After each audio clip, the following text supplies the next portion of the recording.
The day Valerian Ashcroft publicly ignored his wife at the royal banquet, 300 nobles watched in silence, and not one of them said a word. That's the kind of man he was. Not loud, not cruel in any obvious way, just absolute. The kind of absolute that makes the air thin in whatever room he occupies. But here's what none of them understood about that night, and what you're going to understand by the time this story ends. The most dangerous person in that hall wasn't the Duke. Drop your city in the comments. Let's begin. The banquet hall of Castle Meridian had 43 chandeliers. Seraphina Ashcroft had counted them on the night of her wedding, 2 years and 11 months ago, when she had stood beside Valerian in a gown the color of winter frost, and watched candlelight multiply itself across gilded bronze until the ceiling looked like a second sky.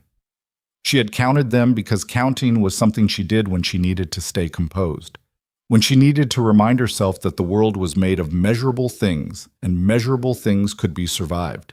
Tonight she counted them again. 43. Everyone burning, everyone full. The hall held perhaps 400 guests, the cream of the northern aristocracy arranged across long tables draped in burgundy linen, their conversation a river of noise that rose and fell in the particular rhythm of people performing their own importance. The Ashcroft family crest dominated the far wall, a black thorn tree on a field of silver, roots deep, crown spreading, the kind of image that was supposed to communicate permanence and power. Tonight, it communicated exactly that. It communicated it to everyone in the room, including Seraphina, who stood at the edge of the dais with a glass of Rhenish wine she had not touched in 40 minutes. She was watching her husband. Valerian Ashcroft occupied the center of the high table the way a gravitational body occupied space, not by effort, but by inevitability. He was 41 years old, dark-haired, going silver at the temples, built with the specific economy of a man who had never wasted motion in his life. His jaw was clean. His posture was absolute. He wore midnight blue and no ornament except the signet ring on his right hand, the one that bore the thorn tree seal, and even that he wore the way other men wore calluses, as a fact of his existence rather than a choice. Lord Hadrian Voss sat to his left, leaning in with the particular urgency of a man delivering what he believed to be valuable intelligence. Valerian listened without expression. His eyes moved once across the room, cataloging, filing, and then returned to Voss, and Seraphina watched the slight angle of his chin, the degree to which he held his wine glass, and understood that he considered the conversation useful, but the man himself contemptible. She understood her husband in these ways. She understood him the way you understand a landscape you have navigated in all seasons, in darkness and in ice, not with affection, not with warmth, but with the bone-deep knowledge that keeps you alive. Lord Castellan Emery Dracht materialized at her elbow with the smooth inevitability of a man who had spent decades learning to approach women without announcement. Lady Ashcroft. His voice carried the careful warmth of practiced courtesy. He was 50-something, barrel-chested, with a silver chain across his doublet that cost more than most provincial mayors earned in a year. "You look contemplative this evening." "I am always contemplative," Seraphina said pleasantly. "It is one of my few marketable qualities." Dracht smiled. It was the smile of a man who found women most interesting when they were performing self-deprecation. "I hear the Northern estate accounts are in excellent order this season. The Duke must be pleased." "The Duke rarely discusses accounts with me." "No, I imagine not." The smile held. "Though I've heard, from those who manage the books, that the Thornfield reorganization alone saved the house something in the neighborhood of 40,000 marks." Seraphina sipped her wine for the first time. It was very good wine. "Then those who manage the books are more forthcoming with their gossip than I expected." "I simply keep my ears open, my lady." Dracht's eyes moved to Valerian across the hall. "He is a difficult man to serve." "He is a precise man," Seraphina said. "There is a difference." "Is there?" She turned to look at Dracht then, directly, with the kind of clear attention that tended to make men recalibrate their assumptions about her. "Difficulty implies unpredictability," she said. "Valerian is never unpredictable. He is simply demanding. You always know exactly what he wants. The problem most people have is that they find the knowing uncomfortable." Drocht studied her for a moment longer than was strictly polite. You defend him skillfully. I describe him accurately, she said. They are not the same thing either. She excused herself before he could respond and moved toward the far end of the hall where the evening's entertainment was setting up. A quartet of string musicians from the capital, hired at considerable expense, whose presence tonight was part of a larger diplomatic performance aimed at the visiting delegation from the Western Compact. She had arranged the musicians. She had also arranged the menu, the seating order, the gift packages for the delegation's secondary attachés, and the tactful exclusion of Lord Fenwick Harrell from the upper tables based on 3 separate pieces of intelligence suggesting he was quietly negotiating a side agreement with the Compact that would undermine Valyrian's primary trade position. None of this had been asked of her. None of it would be acknowledged. She crossed the room and spoke briefly with the quartet's lead violinist about the transition between the second and third movements, and then she placed herself where the evening's logic required her to be, visible, useful, the warm current beneath the surface of a machine that presented itself as entirely Valyrian Ashcroft's achievement. She had been doing this for 2 years and 11 months. She was, she understood, exceptionally good at it. The question she had stopped asking herself, because asking it led somewhere she could not afford to go, was whether any of it meant anything at all. But the trouble with the Western delegation arrived in the form of a man named Councillor Aldrich Brem. Brem was 45, expensively dressed, and possessed of the particular confidence of a man who had never in his professional life been told no by anyone with more power than a clerk. He represented the Compact's commercial interests and had, according to the intelligence Seraphina had compiled across the previous 6 weeks, a long history of using social occasions to test boundaries in ways that later could not be officially protested. He found her near the windows in the 3rd hour of the evening. Lady Ashcroft. His accent carried the flat vowels of the Eastern Compact cities. I was beginning to think you were a rumor. She turned with a pleasant expression perfectly calibrated to warmth that costs nothing and commits to nothing. Councillor Brem, how are you finding Castle Meridian? Cold, he said. But that seems to be a regional characteristic. He glanced toward Valyrian, who was now deep in conversation with 3 northern lords and the Compact's lead delegate, a man named Vial. The Duke does not introduce you. He is occupied with matters of consequence. And you? I am occupied with matters that allow him to be occupied with matters of consequence. She smiled. It is a form of division of labor. Brem's gaze was direct and assessing in a way that she recognized, the look of a man calibrating how much she understood about the room she was standing in. I understand you managed the Thornfield estate restructuring. She did not react. Where did you hear that? We do our research, Lady Ashcroft. The Compact values efficiency, and the Thornfield numbers were interesting. The methodology, particularly. Estate management is hardly interesting to a trade council. Competence is always interesting, Brem said, particularly when it appears to operate without credit. He tilted his head slightly. The Duke is a formidable man, but I find myself wondering whether the formidability is, shall we say, distributed. Seraphina held his gaze for 2 seconds longer than comfort suggested. You are wondering whether you might find it useful to court a different center of gravity, she said. Quietly, as a hedge. Brem had the grace to blink. Counselor. She kept her voice low and her expression precisely friendly. I understand what you're attempting, and I appreciate its strategic logic, but I'm going to discourage you from pursuing it, not because I lack the capacity you're imagining, because any arrangement you made with me that was not sanctioned by my husband would be worthless the moment he learned of it, and he learns everything, and its discovery would cost you the primary agreement you came here to negotiate, which is worth considerably more than whatever secondary angle you're currently pricing. She let the smile reach her eyes. I am offering you this assessment as a courtesy. Brem was quiet for a moment. Then, you are not what I expected. People rarely find I am. She left him by the windows and moved back toward the center of the hall, and as she crossed the room, she felt the specific exhaustion that came not from physical effort, but from the continuous compression of a self that was never quite allowed to occupy its actual dimensions. She was managing Brem. She was monitoring Harrell, She was tracking the delegation's read of Valyrian's position.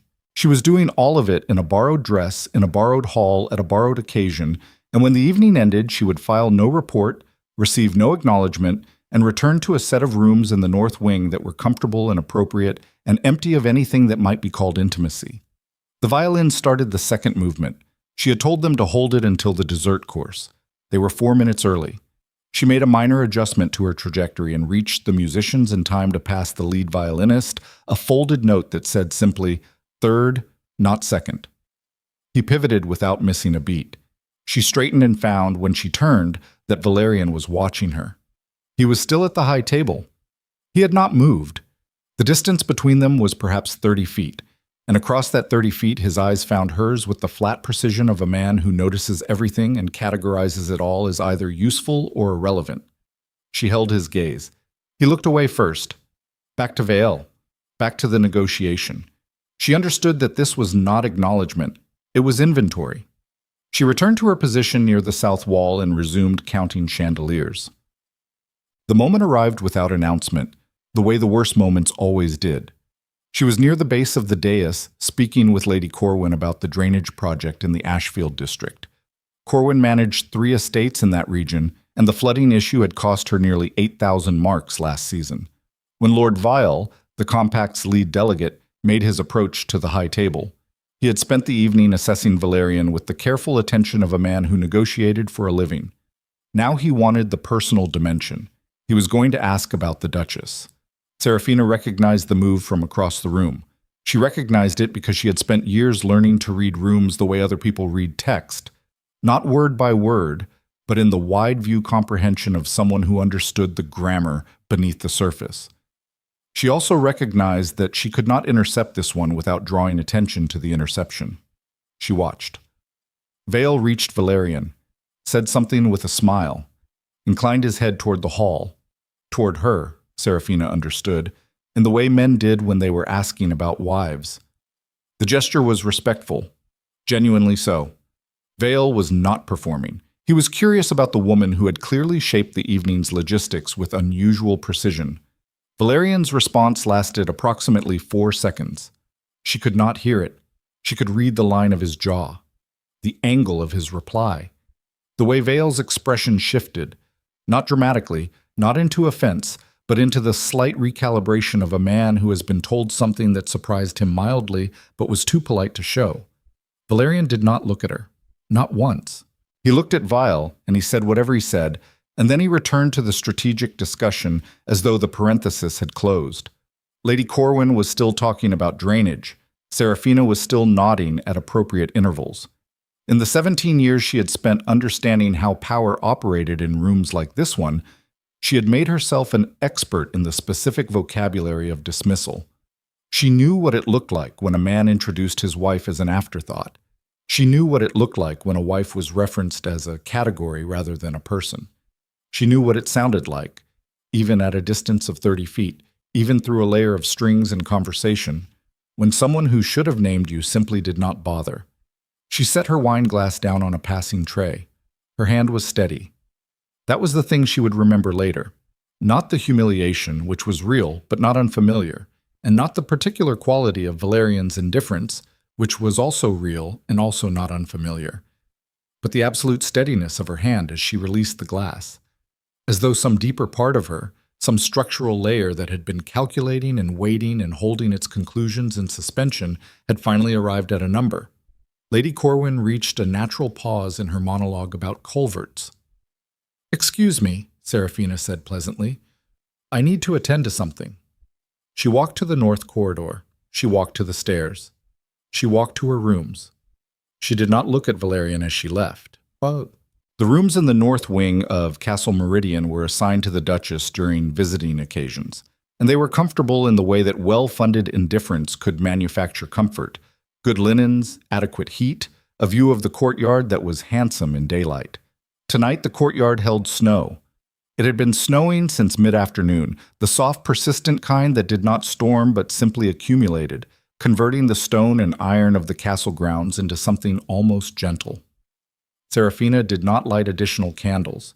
She sat at the writing desk in the existing light and she thought, very clearly and without drama, about the sum of 2 years and 11 months. She thought about the estate accounts, which she had restructured across 7 different Ashcroft holdings using a system of overlapping obligation calendars that prevented the cash flow gaps that had been bleeding the house's liquidity for a decade before she arrived. She thought about the Harrell situation, which she had identified 14 months ago and had quietly managed through a series of conversational redirections during hunting weekends and formal dinners until Fenwick Harrell had, without understanding exactly how it had happened, abandoned his most problematic ambitions. She thought about Counselor Brem, whom she had neutralized tonight in under 3 minutes. She thought about the fact that Valyrian knew about none of it in any granular way. He knew results. He knew the house was solvent and the alliances were holding and the visiting dignitaries left satisfied. He had never once asked how. She pulled a sheet of paper toward her. She had always written quickly, her hand moving with the same economy she applied to everything. No wasted motion, no second-guessing, the compression of thought into language achieved with the kind of fluency that only years of practice produced. She wrote for perhaps 8 minutes. When she was finished, she read what she had written once, corrected 2 words, and set the letter in the center of the desk where it would be found in the morning. Then she opened the second drawer of the writing desk, where she kept the documents she had brought from her family estate at Evermont, the ones she had always maintained quietly in her own possession, because she understood from the beginning that a woman in her position needed to have things that were genuinely hers. She removed a leather folio. She opened it and reviewed its contents with the methodical attention she gave to every task she undertook, ensuring that everything was in order. It was. She folded the folio into her traveling bag along with 3 changes of clothing, the jewelry that had belonged to her mother, and a smaller leather case that held the working documents from the Ashfield drainage assessment. Because she had promised Lady Corwin she would look at the engineering reports, and she had never yet failed to do something she had promised to do. She dressed for travel. At the door of the rooms, she paused and looked back at the desk. The candlelight caught the edge of the letter and threw it into quiet relief against the dark wood.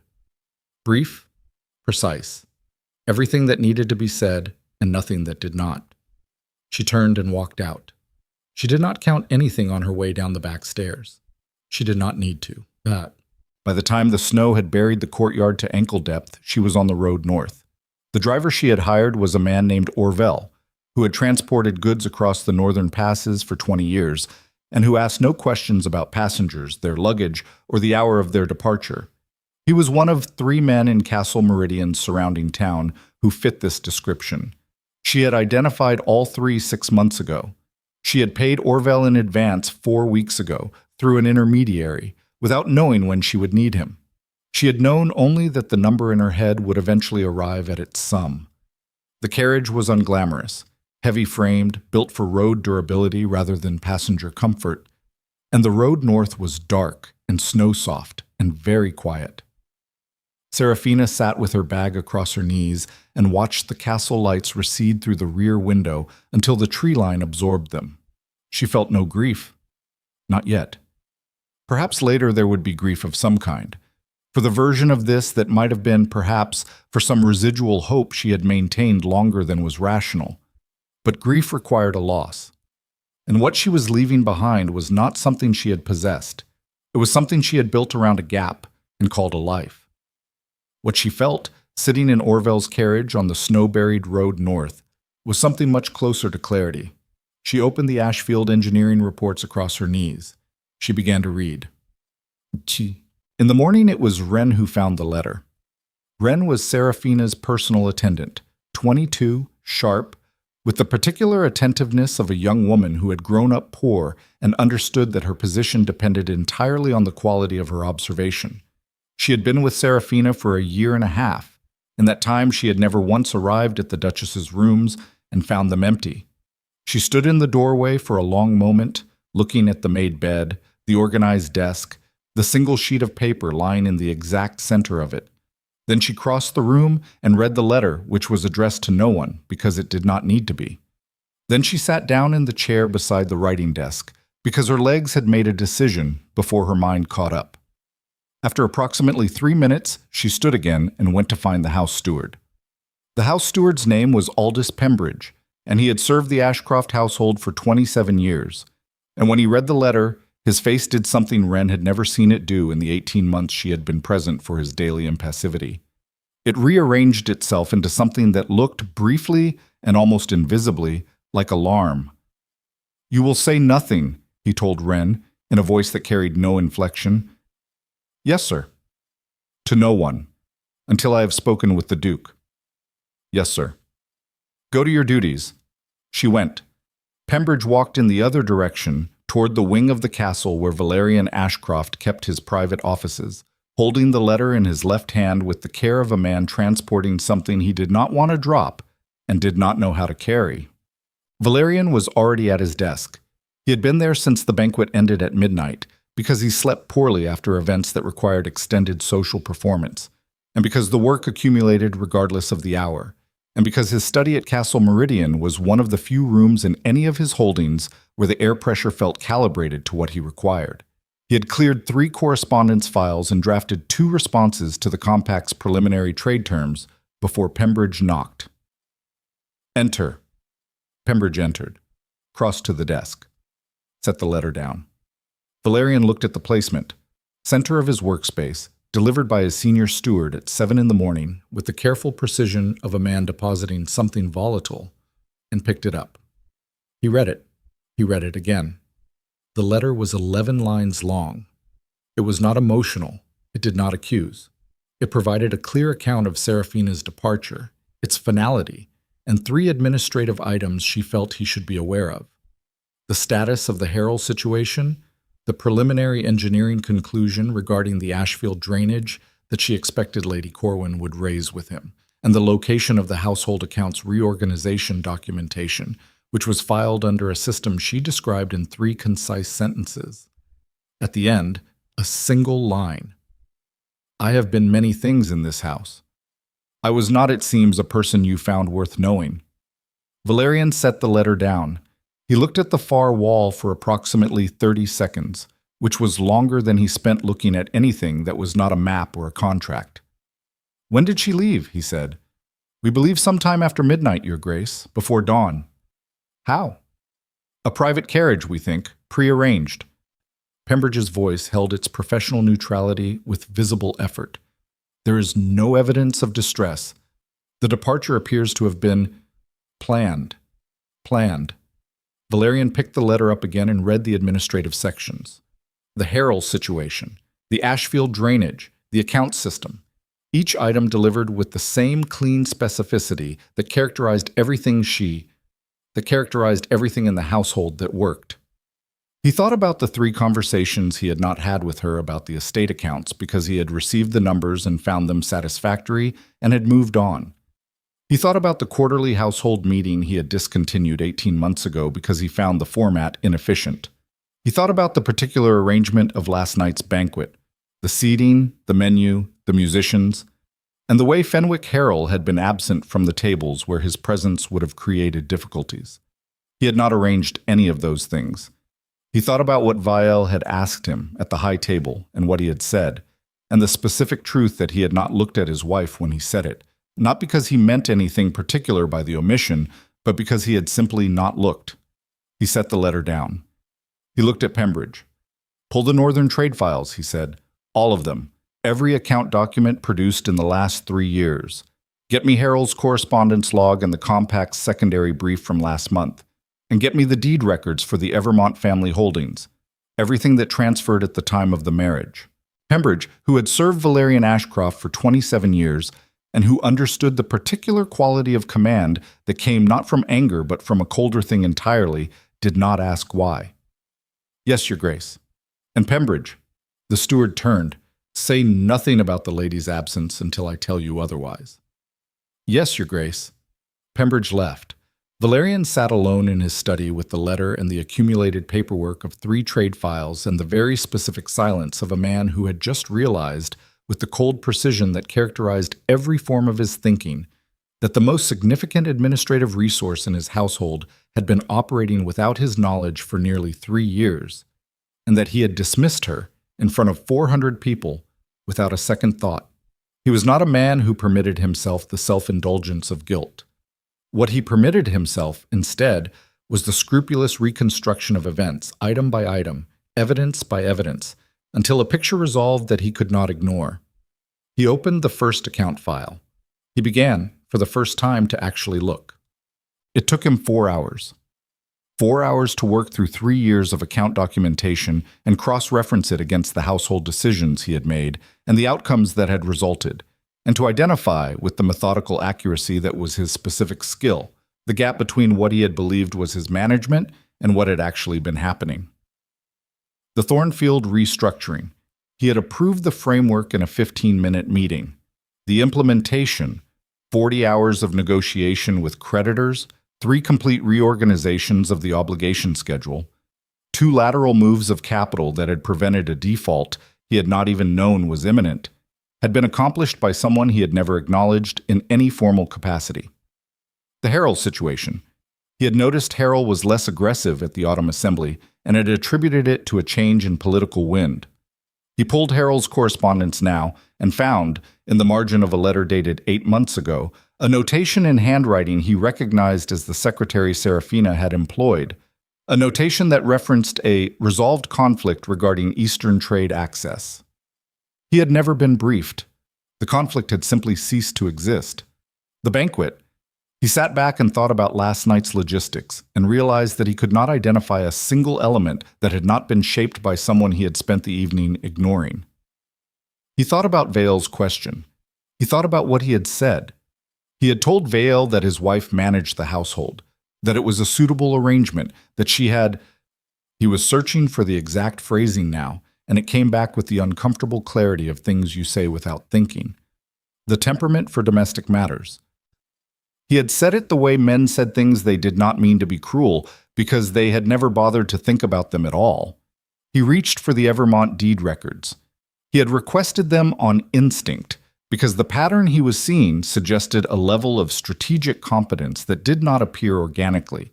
It suggested preparation, foundation, a person who had arrived with resources she had protected carefully. He wanted to understand what those resources were. He began to read. 20 minutes later, he stopped. He read the same section again. A specific tract of land in the northern mountain province, mineral survey documentation attached, dated 4 years ago, before the marriage. The survey referenced ore deposits of significant commercial value. He pulled the marriage contract from the file it had occupied, undisturbed, for nearly 3 years. He read the specific clause regarding the Evermont inheritance. He read his mother's signed notation in the margin of the draft. The draft he had reviewed in 40 minutes and approved without material objection because the terms had seemed straightforward, and his mother's assurance had been sufficient. His mother's signed notation read, "Confirmed with Evermont solicitors, mineral rights held in trust, transfer contingent on union. Held in trust, transfer contingent on union." Valyrian set the document down with the deliberate care of a man who was deciding how he felt about something before he permitted himself to feel it. His mother had arranged a marriage. She had told him it was about land and political alliance. What she had not told him, what he had never asked, because he had trusted the framework and moved on to more pressing matters, was that the marriage was also about something specific beneath that land, something worth enough to motivate a more particular architecture than he had been shown. He thought about Seraphina arriving at Blackthorn Keep 3 years ago, with her leather folio and her composed expression, and her precise questions about the household's existing management. He thought about how quickly she had understood the systems, how efficiently she had identified the weaknesses, how she had never once positioned herself as anything other than a dutiful participant in an arrangement that was not of her choosing. She had known. She had known what the marriage was for, or enough of it, and she had come anyway, and she had done what she did, and last night he had told Delegate Vale that she had the temperament for domestic matters, and then he had looked back at his negotiation and not once glanced across the room to see whether she had heard. He stood. He walked to the window. The snow had continued through the morning, and the castle grounds were white and silent, and the northern road was a single dark line disappearing into the tree line. And somewhere on that road, somewhere ahead of it, already into the province beyond, was the woman who had spent 3 years building his house from the inside and had left behind 11 lines in the location of the files. He stood at the window for a long time. Then he turned back to the desk, pulled a fresh sheet, and began to write. He had not gotten 3 lines down when the knock came. Sharp, the specific knock of a man who believes his news overrides normal protocols of announcement. Your Grace. The voice of his captain of intelligence, Devon Sorn, was controlled, but not entirely. We have a situation. Valyrian set down his pen. Come. Sorn entered, closed the door. His jaw was tight with the particular tension of a man who has learned something he did not want to know and has not yet decided how much of it to deliver. The Western delegation's private courier, Sorn said. We intercepted a secondary message, not part of the official exchange. It was addressed to a contact in the capital under a cipher we broke last month. A pause. It references the mineral survey, the Evermont land. Valyrian said nothing. They knew about it before they arrived, Your Grace. The delegation's presence here was not primarily about the trade agreement. Sorn placed a decoded transcript on the desk. They came because someone told them the survey results and suggested there might be an opportunity, given current household circumstances, to negotiate a separate acquisition. The snow outside was still falling. The room was very quiet. Valyrian looked at the transcript. He looked at the name at the bottom of the original encoded message, the name of the contact in the capital to whom the courier had been writing. He recognized the name. It was not a rival lord. It was not a foreign operator. It was not anyone who should have known about the mineral survey's specific value, because that survey had been a private Evermont document, sealed, and the only people who should have had access to it were the Evermont family solicitors, Seraphina herself, and whoever had received it during the marriage negotiations. His mother's estate lawyer had received it. His mother's estate lawyer reported to his mother. Valyrian set the transcript down. He looked at the northern road through the window. He thought about the specific phrase, given current household circumstances. Someone had told the Western Compact that there was an opportunity. Someone had communicated, before the banquet, before last night, possibly weeks before, that the Ashcroft household's internal situation might create a window, a vulnerability, a moment when a valuable asset might be separable from its rightful holder. Someone had been watching the shape of his marriage from the outside, and now that marriage was 11 lines on a desk and a dark line in the snow, and the Compact's delegation was in his house, and Seraphina was somewhere in the northern province with a leather folio and her mother's jewelry, and no idea that the thing she had been trying to survive for 3 years had been, all along, considerably more dangerous than she knew. Valyrian turned from the window. Prepare my horse, he said. Private. No escort. I didn't choose personally. Sorn blinked. A single controlled blink that conveyed more than most men conveyed in full sentences. You're riding out. I'm riding north. The delegation, Valyrian said, with the specific quality of voice that had ended arguments in war councils and treaty negotiations in every room he had ever needed to close, will not be received again until I return. Tell them I have been called to a border matter. Do not tell them anything else. He was already pulling on his riding coat. Your Grace, Sorn's voice was very careful. If what the transcript suggests is accurate, if there is an active operation targeting the Evermont mineral rights, then the Lady Ashcroft may not be traveling alone in the sense she believes. She may be traveling into something. Valyrian fastened the last button. He looked at Sorn. I know, he said, and he walked out into the snow. The northern road was a knife drawn through white. Valyrian rode without escort, without banner, without the particular apparatus of authority that normally preceded his movement through the kingdom. He had chosen a horse named Cinder, black, 16 hands, built for endurance rather than display, and he rode her hard through the morning's accumulated snow with the focused economy of a man who had decided on a direction and was not interested in the country between here and there. Sorn had tried once to suggest a guard detail. Valyrian had looked at him. Sorn had not tried twice. The cold was specific and personal in the way of northern cold, not the ambient chill of a drafty hall, but something that found the gaps in your clothing and made itself at home there. Valyrian registered it and discarded it as irrelevant. He had ridden in worse. He had done most things in worse. The particular curriculum of a man who had built authority from the ground up, rather than inherited it in a state of completion, was a curriculum that included significant physical discomfort, and he had long since stopped granting it any claim on his attention. What occupied his attention instead was the transcript.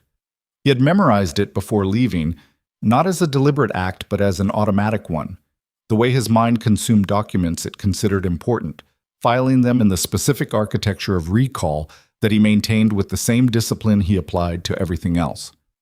The cipher contact in the capital, the phrasing about household circumstances, the careful, knowing language of a message composed by someone who had intelligence they should not have had. His mother's estate lawyer. He had not allowed himself, writing out, to take the full measure of what that meant. There was a version of this, the version that lived on the surface, where the facts were simple and the implications were clean. And there was another version underneath it, one that required him to examine decisions he had made with incomplete information and consider whether the incompleteness had been manufactured. He was not ready for that version yet. He would be, soon. But the road required his eyes, and the situation required his discipline, and he gave both what they needed.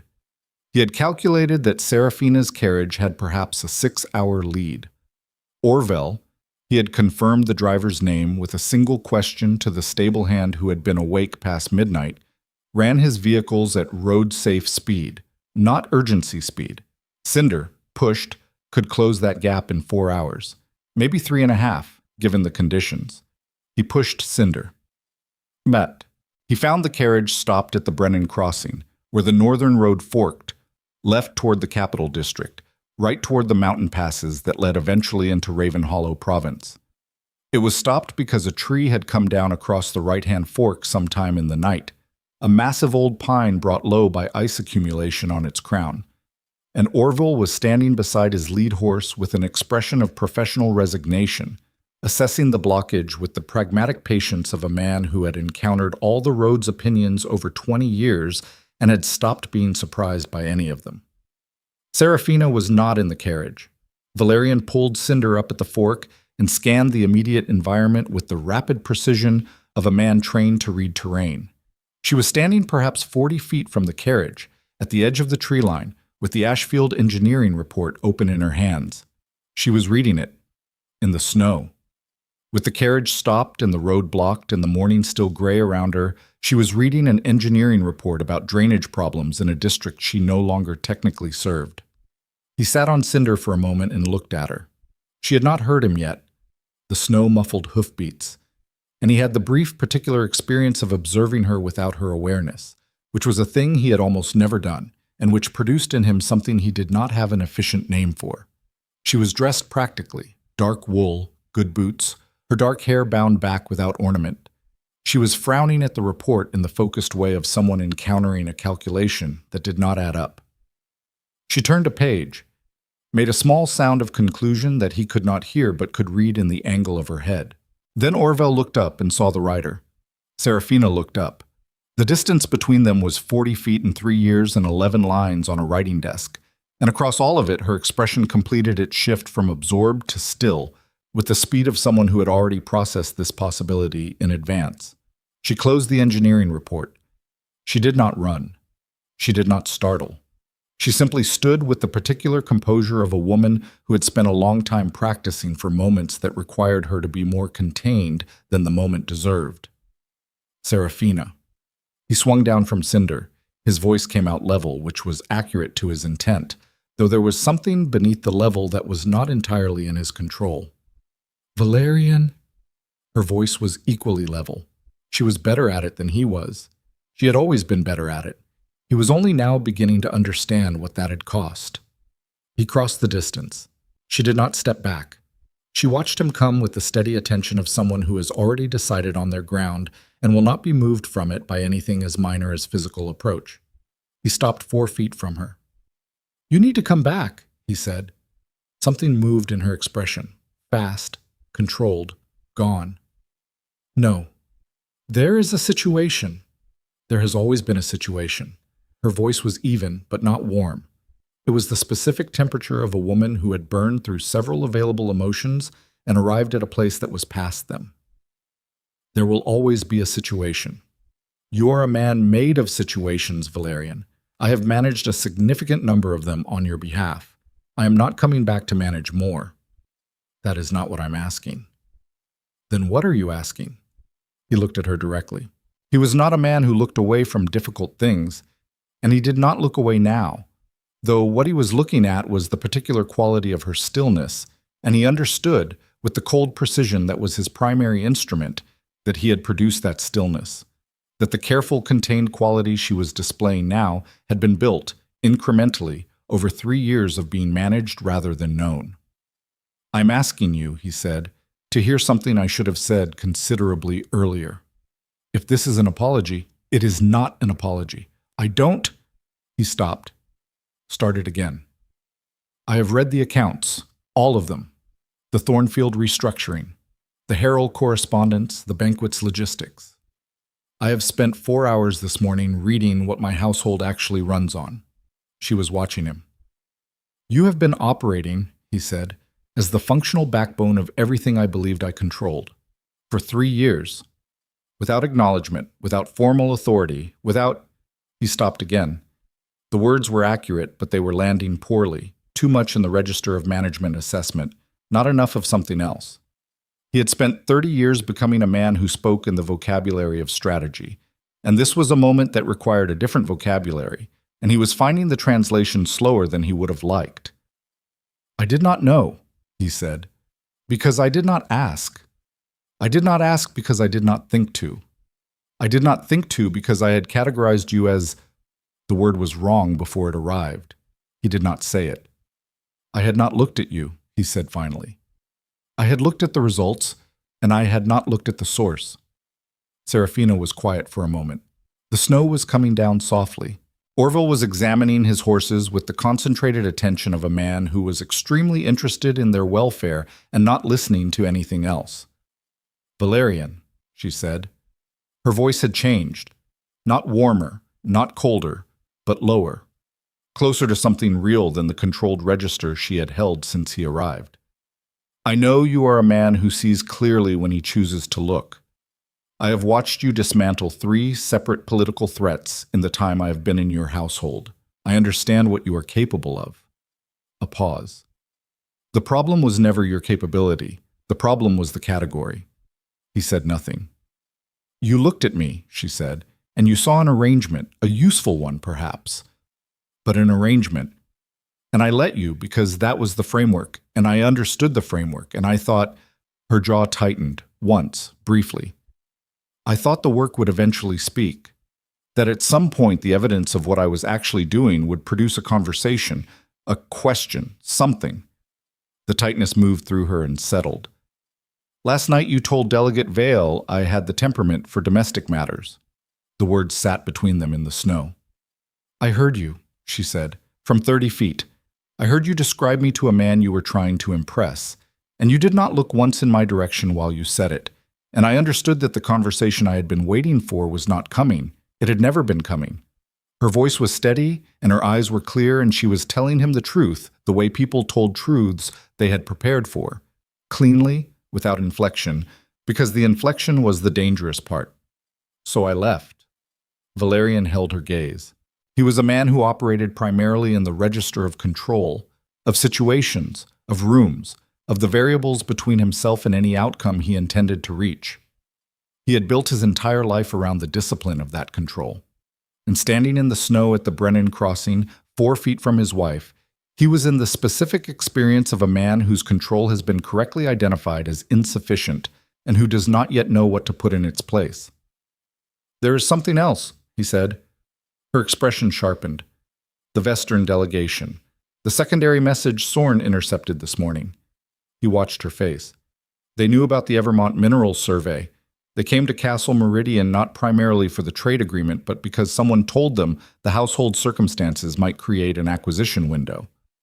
The engineering report was still in her hands. He watched her grip shift on it, slight, involuntary. Someone, she said. Not a question. My mother's estate lawyer received the survey documentation during the marriage negotiations. He reports to my mother. The silence this time was different, thicker. How long, Seraphina said carefully, has your mother known about the ore value? I don't know yet. long enough to structure the marriage contract around it, long enough to... He stopped.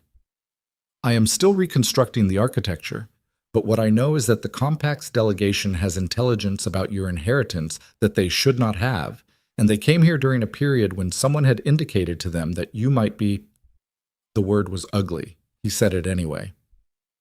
Separable from the rights. Well, something moved through her expression that was not fear exactly, but was adjacent to it. The specific animal alertness of a person who has understood suddenly the actual dimensions of the terrain they are standing in. The survey covers the full north face of the Raven Hollow Range, she said. I know. The ore yield at current market value is... I know what it is, he said. I have read the survey. He held her eyes. It was in your family's documents. Documents that should have been, that were in my mother's... He stopped. His jaw tightened. I am not going to insult either of us by pretending this is not what it appears to be. Seraphina looked at him for a long moment. The snow was accumulating on her shoulders, and she did not seem to notice it. You rode out here alone, she said. Yes. Without your guard detail. Sorn offered. I declined. Because you didn't want witnesses to where you were going. Because speed mattered, and I did not want to arrive at this conversation with an audience. She looked at him. He looked at her. The crossing was silent except for Orville's horses shifting their weight and the soft percussion of snow on pine. Valyrian. Her voice had dropped to something very direct. What are you asking me to do? Come back with me. I told you, not as before. The words came out with a force that surprised him slightly, which was a rare experience. Not the way it was. I am not asking you to return to an arrangement. I don't... He stopped. He was not a man who found language easy in these registers, and he was not going to perform a fluency he didn't have. I'm asking you to come back and let me make it different, on whatever terms you name. She studied him. The specific quality of her attention was, he was beginning to understand, the most accurate instrument in any room she occupied. You read 4 hours of account files, she said slowly, and rode out in the snow, alone, without a guard, to find a woman who left because you called her a domestic arrangement in front of 400 people. Yes. And the mineral rights had nothing to do with the urgency of that decision. He held her gaze, and he did not flinch from the question because he did not flinch from things that needed to be looked at. The mineral rights, he said, are the reason the situation is immediately dangerous rather than merely important. They are not the reason I am standing here. Seraphina was quiet for a long time. I don't know if I believe you, she said. I know. I left with a plan. I had constructed a life I intended to build. Raven Hollow is your right to choose, he said. If you tell me to ride back without you, I will. And I will deal with the delegation and my mother and the mineral rights through legal channels, whatever it costs. He paused. But I will not do it without telling you what I know. You have the right to that information regardless of what you decide. Seraphina looked down at the engineering report in her hands. Then she looked up at the tree across the road, the massive fallen pine, its ice-weighted crown stretching across both lanes, the specific finality of a thing brought down by accumulated weight. She looked back at him. The Compact delegation, she said. How many, and who is their intelligence contact in the capital? He told her. She processed it with the focused speed of a woman who had spent years running intelligence assessments without the title to prove it. He watched her do it, watched the rapid architecture of implication and countermove build behind her eyes, and felt something shift in his chest that was not a tactical assessment. Your mother, she said finally, orchestrated a marriage to extract mineral rights from my family's inheritance, used you as the instrument of extraction, and then communicated the household's internal tensions to a foreign trade delegation as a secondary exploitation opportunity. Her voice was absolutely level.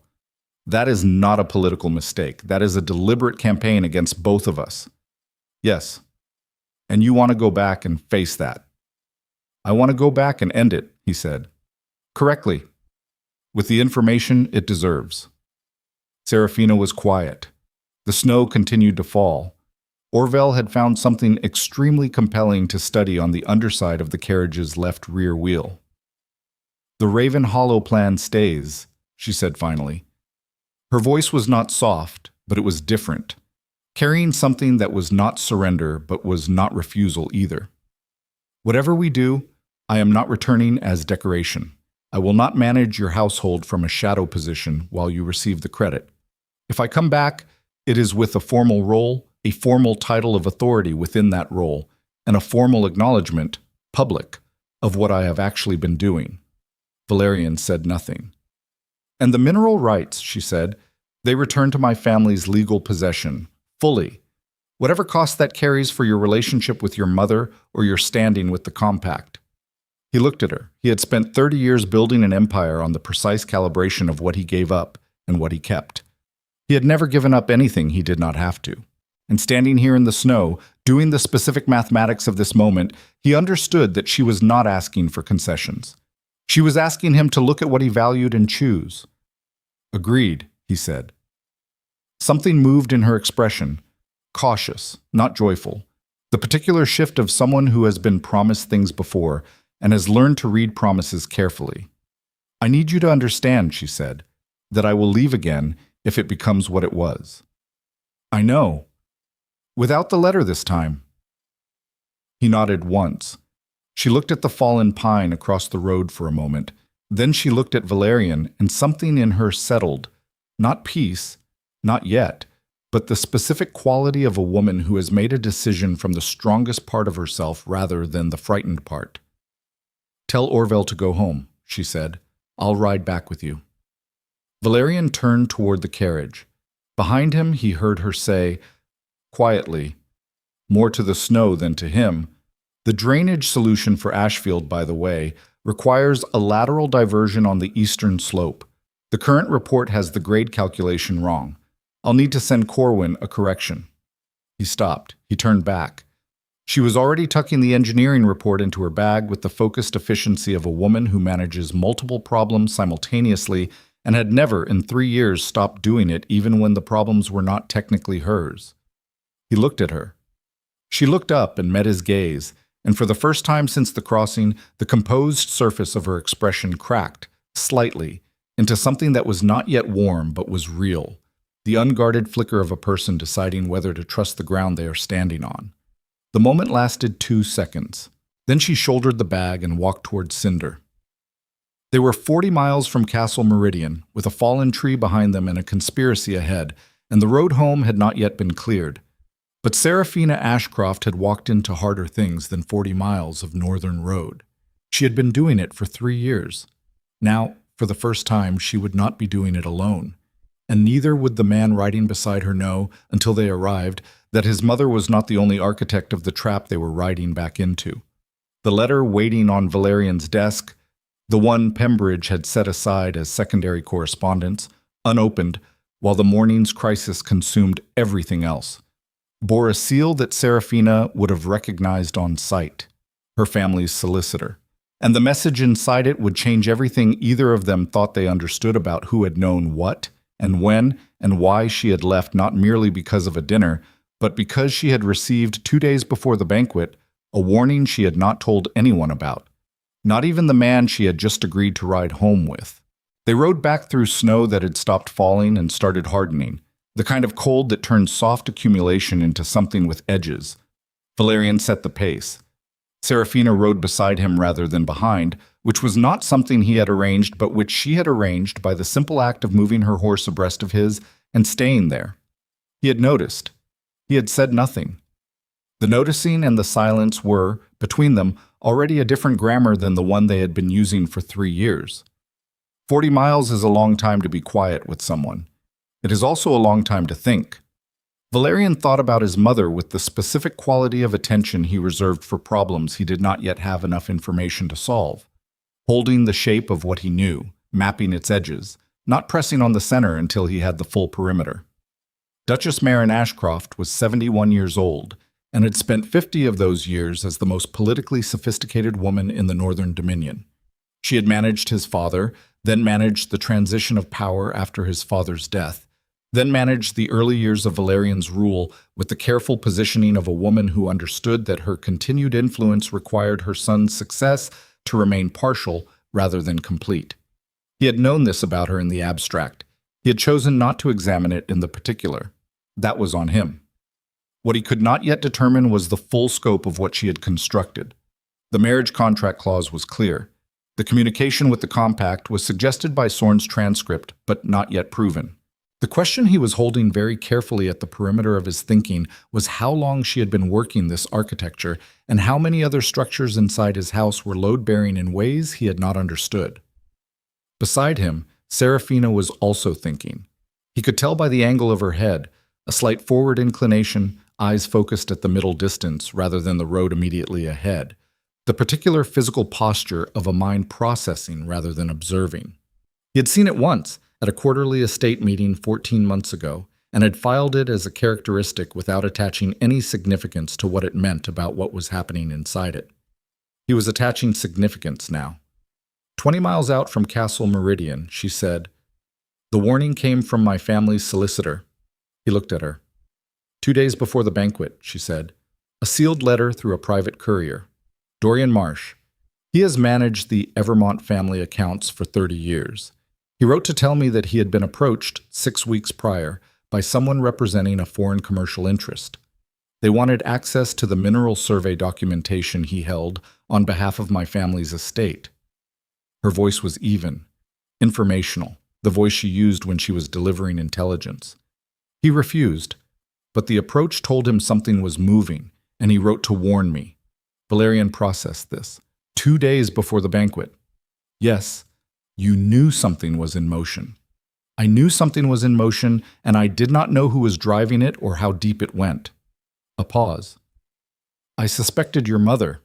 I had no evidence. I could not go to you with a suspicion about your mother based on a solicitor's letter about an approach he had refused with no names attached. You could have come to me." She looked at him with an expression that was not unkind, but was very precise. "Could I?" The question landed where it was meant to land. He thought about the 14 months of quarterly meetings he had discontinued. He thought about the framework in which he had existed in his household, the one where she managed results and he received them, and the distance between those two facts had never been examined because it had never been inconvenient enough to require examination. He thought about whether, 2 days before the banquet, there had existed a version of his household where his wife could have walked into his study and said, "I think your mother is using our marriage to extract my family's inheritance and has just made contact with a foreign delegation about the mineral rights," and he would have stopped what he was doing and listened with the full weight of what the information deserved. He knew the answer. "No," he said. "No," she agreed, without anger, which was worse, in a way, than anger would have been. "So you left." "I left because the warning confirmed what I had already understood, that I was inside a structure I had not built and could not control, and that staying inside it without the authority to address what was happening made me a liability rather than a participant." She kept her eyes on the road ahead. "The letter I left on the desk, the administrative items, I needed you to find the accounts and the Herald file and the rest of it, not to make you feel guilty, because you needed the information and you were not going to arrive at it on your own, and I could not deliver it to you directly without the authority to do so being questioned." A beat. "Consider it a final briefing." Valyrian said nothing for a long moment. What he was feeling was not a simple thing. It contained something adjacent to shame, which was an experience he had almost no practice with, and something that was not quite anger but was in its neighborhood, not directed at her but at the specific architecture of what he had built, and called a marriage and never once looked at directly. And underneath both of those things, something colder and more precise. The recognition that she had managed even her departure with more strategic intelligence than most of his advisors brought to their best work. "The letter is still on my desk," he said. "Pembridge was told to hold secondary correspondence." "Then we need to reach it before anyone else does," she said. "If your mother has someone inside the household, she does." He said it without ceremony. The certainty was cold and complete. "I do not know who yet, but she does." She has always maintained contacts in my houses. I allowed it because it seemed manageable, and because examining it more closely would have required a conversation with her that I preferred to defer. Seraphina looked at him. I am aware, he said, of how that sounds. It sounds, she said, like something I understand completely. They arrived at Castle Meridian's rear gate as the afternoon light was cutting low and orange through the clouds. The specific light that made snow look briefly like something valuable before the dark came and reduced it back to cold. Valyrian entered without announcement through the stable passage, Seraphina beside him, and they encountered Pembridge in the corridor outside the study, with the bearing of a man who had been managing a situation with insufficient information and was visibly relieved to see authority return.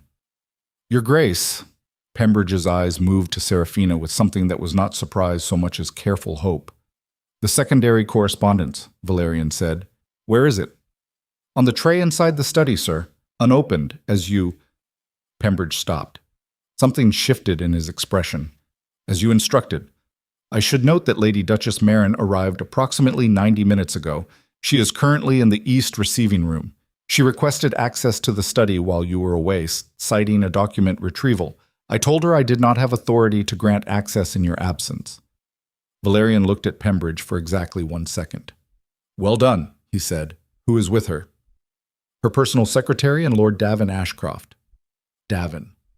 Valyrian's younger brother, who had managed the Ashcroft secondary holdings in the South for a decade and who had, Valyrian was reconstructing this rapidly, been present at the marriage negotiations, had been present and had said very little, which Valyrian had interpreted at the time as disinterest in the proceedings, and which he was now reinterpreting as something else entirely. Keep them in the East Room, Valyrian said. Tell them I have returned and will receive them shortly. Do not tell them Lady Ashcroft is here. Yes, Your Grace. Pembridge withdrew. Valyrian opened the study door. The room was exactly as he had left it. Account files spread across the desk, the trade correspondence in its stack, and on the secondary tray near the door, a sealed letter bearing the Evermont solicitor's mark. Seraphina crossed to it without being asked and broke the seal. She read it standing up, the way she read everything. It's fully, without scanning, the kind of reading that retained rather than consumed. Then she set it down and stood very still for a moment with her back to him. Seraphina. She turned. Her face was composed in the way of someone who has received information that required immediate decision about whether to come apart or continue. She had clearly decided to continue, but the decision was visible in her jaw, in the specific set of her eyes, and he found himself registering these details with the focused attention of a man who had wasted 3 years not looking. Marsh is dead, she said. The letter was written 6 days ago. He sent it through a secondary courier with instructions to hold it 4 days and then deliver regardless of circumstance. She paused. He was found in his office in the capital. They are calling it a collapse of the heart. The word she did not say sat in the air between them. He was 70 years old and he had no history of heart trouble, she said. He wrote before he died that he had identified the name of the person who approached him about the survey documents. He did not put the name in the letter. He said it was too dangerous to commit to paper without protection in place. A breath. But he said it was not a foreign contact, it was domestic, someone inside the Northern Dominion, someone with direct access to the Ashcroft household records. Valyrian sat down. He did not do this often. He was a man who processed standing up, who thought better in motion, who associated sitting with the concession of something. But the particular weight of this specific accumulation, the accounts, the crossing, the ride back, and now this, found him pulling out the chair behind his desk and sitting in it with the careful deliberateness of a man who is choosing to take the blow standing still rather than pretend it has not landed. His mother was in the East receiving room. His mother, who had arranged the marriage for the mineral rights. His mother, who had communicated with the compact through her estate lawyer. His mother, whose reach inside his household was something he had known about and chosen to leave unexamined because examining it would have required him to do something he had found inconvenient. And Dorian Marsh, 70 years old, who had refused to provide access to a sealed family survey and had died of a heart condition he did not have. The compact's delegation, he said. Still here, Seraphina said, presumably waiting. Soren has them contained. They don't know what we know. He looked at the letter. What Marsh knew. The name. Someone else might know it. Someone in his office, an assistant, a file copy. Or it died with him, she said. Deliberately. He looked at her. You think it was managed? I think a 70-year-old man with no heart history died 6 days after refusing to cooperate with an approach that connects to a conspiracy involving substantial mineral wealth and a foreign trade delegation. Her voice was very quiet. I think managed is the word, yes. Valyrian stood. He moved to the window. The castle grounds were gray and cold, and his mother's carriage was visible in the courtyard, the Ashcroft secondary crest on its door, the branch rather than the full tree, the mark of the collateral line, the line that existed because he existed, and which had, it was now becoming clear, been feeding on that fact with considerably more appetite than he had understood. She's going to ask me about the accounts, he said. It was not a question. She will have been told that I pulled 3 years of documentation this morning. She will be calculating what I know. She'll present the mineral rights as a protection measure, Seraphina said, a safeguard against foreign acquisition. She'll frame it as something she did for the house. Yes. And Davin? Davin was at the negotiations. He paused. Davin knew what the marriage contract contained. He said nothing to me then. He has said nothing in 3 years. He turned from the window. My brother has been in this longer than I thought. He holds the southern roots. If the compact needed a secondary channel for the acquisition plan, through Davin's trade access, Seraphina said. Yes. The study was very quiet. Valyrian looked at Seraphina and she looked at him, and between them was the specific silence of two people who have arrived, simultaneously, at the full shape of a thing and are taking a moment to acknowledge what it costs to see it clearly. His mother, his brother. 3 years of careful construction operated beneath the surface of everything he believed he controlled. I built my authority, he said slowly, on the premise that I controlled my house. She said nothing. The premise was wrong. The premise, she said, was managed. There's a difference. You were not weak. You were deliberately kept from the information that would have contradicted your confidence. A pause, which required someone who understood your confidence very well. His mother had raised him. He moved away from the window. I am going to receive them, he said, now. While they still believe their position is intact, he looked at Seraphina. I want you in that room. Something moved through her expression, not surprise, but the careful assessment of someone who is being asked to stand somewhere exposed and is deciding whether the ground will hold. If I am in that room, she said, as what? He held her gaze. As my Duchess, with the authority that should always have accompanied that title. The silence between them lasted 3 seconds. All right, she said. God. The East receiving room was warm and wrongly comfortable, a room designed for the performance of hospitality rather than its substance. Duchess Marin Ashcroft sat near the fire in the high-backed chair she preferred when she wanted to occupy space with authority rather than effort.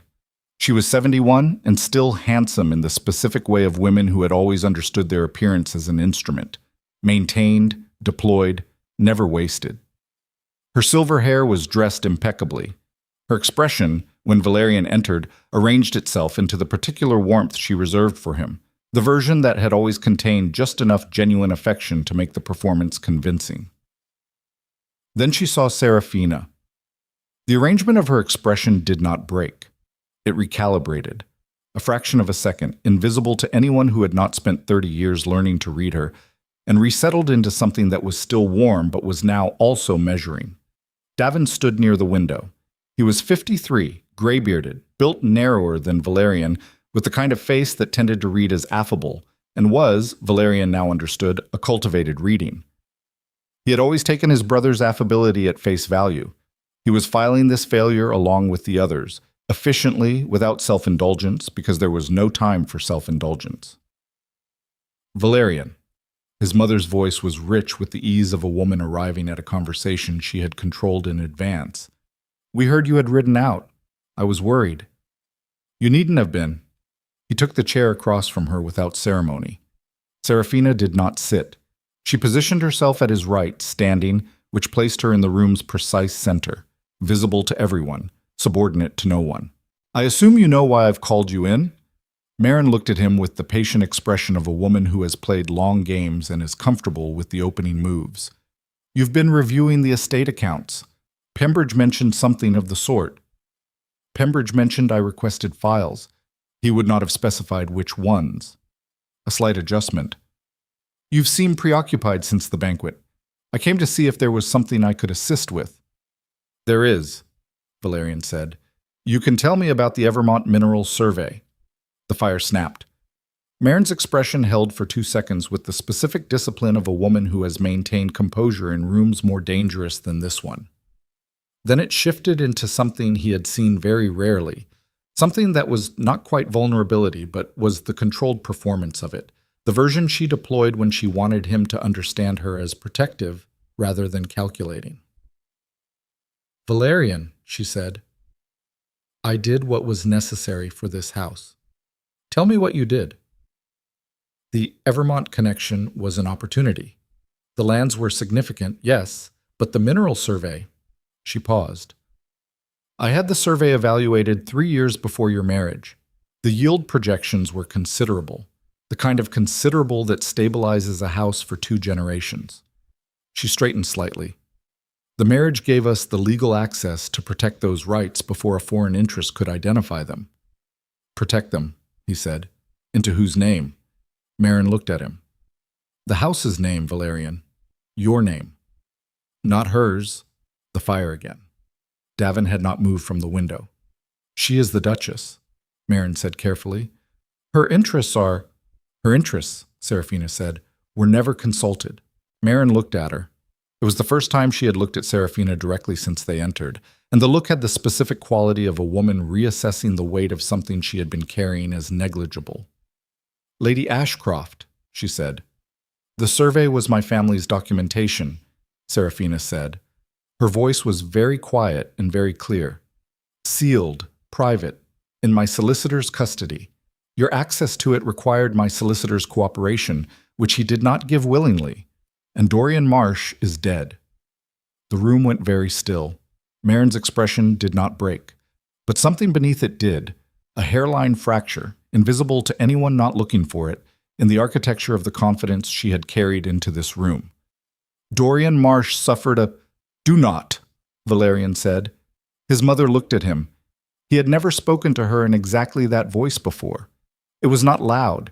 It contained instead the specific coldness of a man who has made a decision and is not interested in the arguments against it.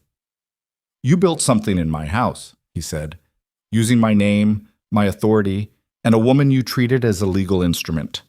And when that instrument's family representative threatened to expose the architecture, he died. He let that sit. I do not know yet the full weight of what you built. I will. But I am telling you now, in front of my Duchess, whose rights you annexed, and my brother, who knew and said nothing, that whatever you believed you were protecting, you have ended it. Marin was silent for a long moment. When she spoke, the warmth was gone. What replaced it was something older and harder, the actual substance beneath the performance, and it was, in its way, more honest than anything she had offered him in years. I built you, she said, before you could do it yourself. I managed every negotiation, every alliance, every early threat to your position. You think your dominion was inevitable. It was not. It was constructed. By me. Piece by piece. While you were still learning which rooms carried power. Her eyes held his without apology. The mineral rights were one more piece. You would have thanked me in 20 years. Seraphina's solicitor is dead. Men die. The words landed in the room like something thrown. Valyrian stood. His mother looked up at him, and he looked down at her, and in that specific arrangement of bodies was 30 years of history. Its genuine affection, its careful manipulation, its cost. And Valyrian made the decision that the man he needed to be going forward was not the man who had tolerated the cost in the name of the affection. You will leave this house tonight, he said. Your correspondence will be retained pending a full accounting review. Davin, he looked at his brother. Davin had the expression of a man watching a wall he knew was unstable finally come down. The southern routes fall under direct Ashcroft control, effective immediately. You will cooperate with Sorn's review, or I will make the compact transcript public and let the King's Court determine what cooperation looks like. Davin said nothing. His mother said with perfect control, "You will regret this." "Possibly," Valyrian said. "I have also regretted a number of things I did not do. This one I can live with." He turned toward the door. Seraphina was already there. They walked out together, not touching, not speaking, but in the specific alignment of two people who have just stood in the same fire and emerged still standing. And the door closed behind them with the soft, definitive sound of something ending. In the corridor, Valyrian stopped. He did not stop because he was uncertain. He stopped because the situation had just clarified into a shape that required him to understand it fully before the next move, and the shape was this. His mother was exposed but not yet neutralized. The compact delegation had intelligence they were not yet aware had been compromised. Davin's southern routes were a variable that could be controlled or weaponized depending on how fast Sorn moved. And somewhere in the capital, a dead solicitor's files held a name that someone had killed to protect. He had approximately 6 hours before his mother's network understood the shape of what had just happened. He looked at Seraphina. She was already thinking. He could see it. That slight forward angle, the middle distance focus, the specific physical posture of a mind 3 moves ahead. "The compact delegation," she said. "Brem specifically. He approached me last night.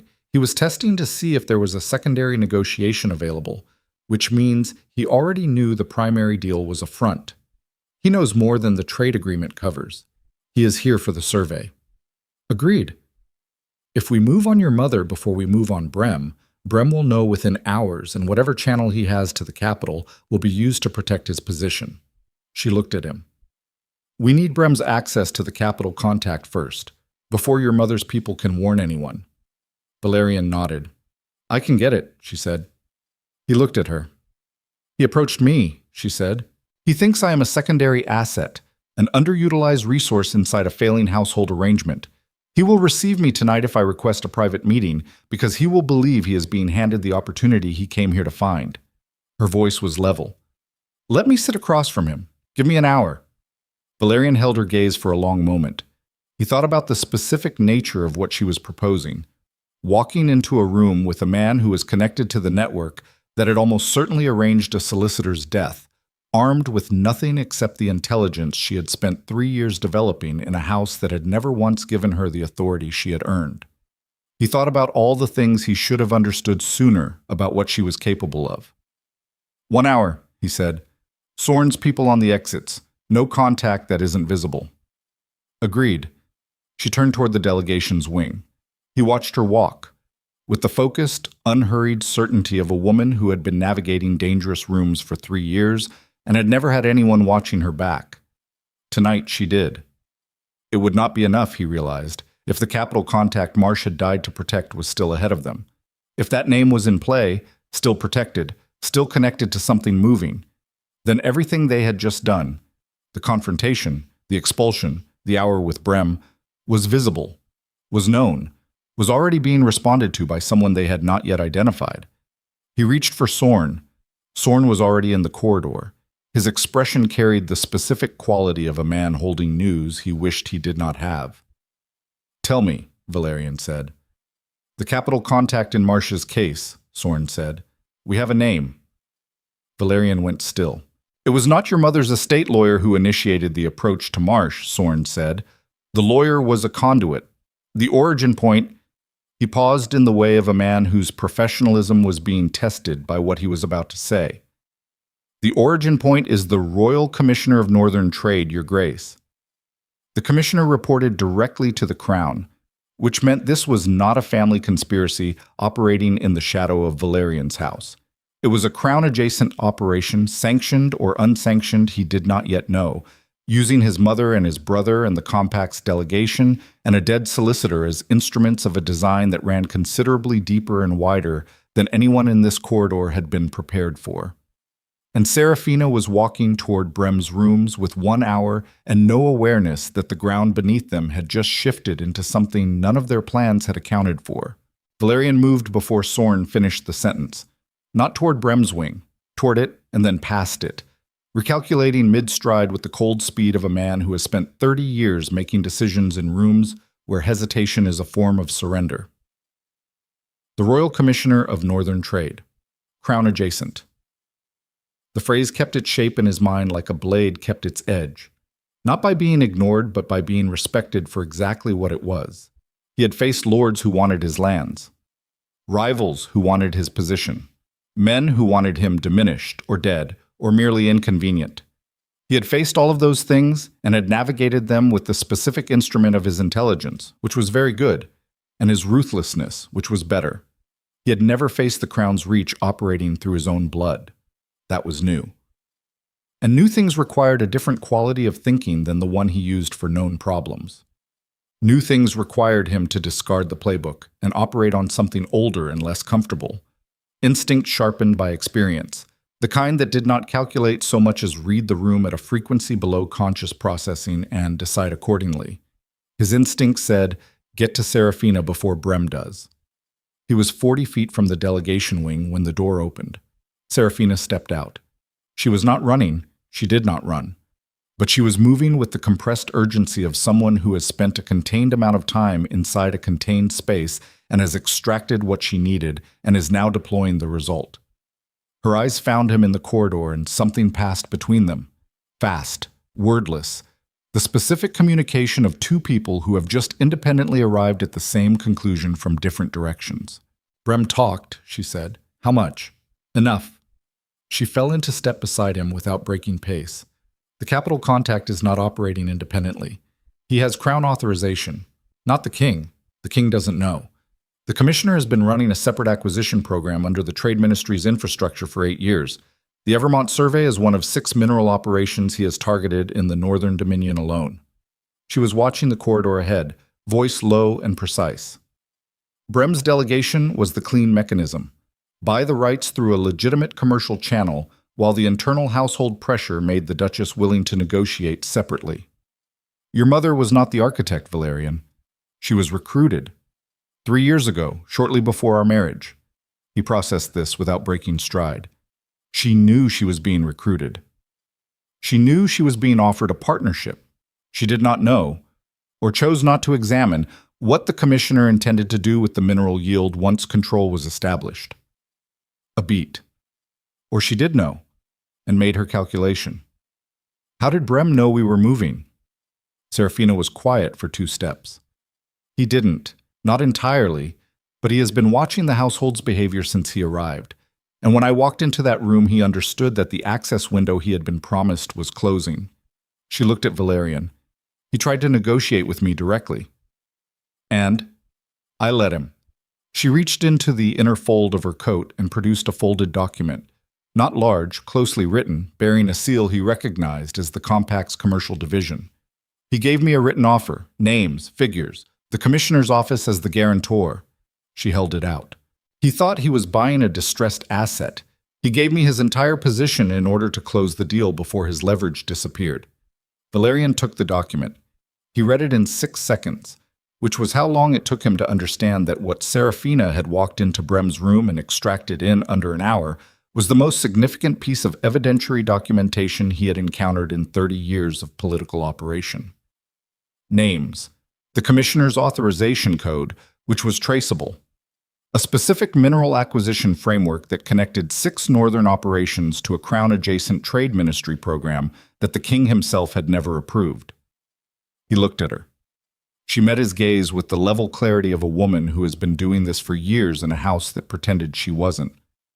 We need the king's own courier, he said. Tonight, before the commissioner can be warned. Sorn. Yes. They turned the corner toward the command corridor and almost walked into Sorn, who had the expression of a man who had been moving toward them with equivalent urgency and was relieved to have closed the distance. The commissioner's man, Sorn said without preamble. He arrived this afternoon. We thought he was a secondary trade attaché with the delegation. He is not. Valyrian already knew what was coming. "He's here to take physical custody of the survey documents," Sorn said. "He has a crown writ, forged, I believe, but it will require time to challenge, granting the Trade Ministry access to contested mineral estate documentation during active commercial negotiation." A breath. "The writ is dated 2 days ago. It was drafted in anticipation of the Duchess's departure, creating a legal gap in the estate's ownership chain." The gap. Someone had calculated that Seraphina leaving would create a period in which the mineral rights existed in a legal limbo, separated from the Duchess, not yet formalized back to the Evermont family estate, vulnerable to a ministerial claim in the name of commercial dispute resolution.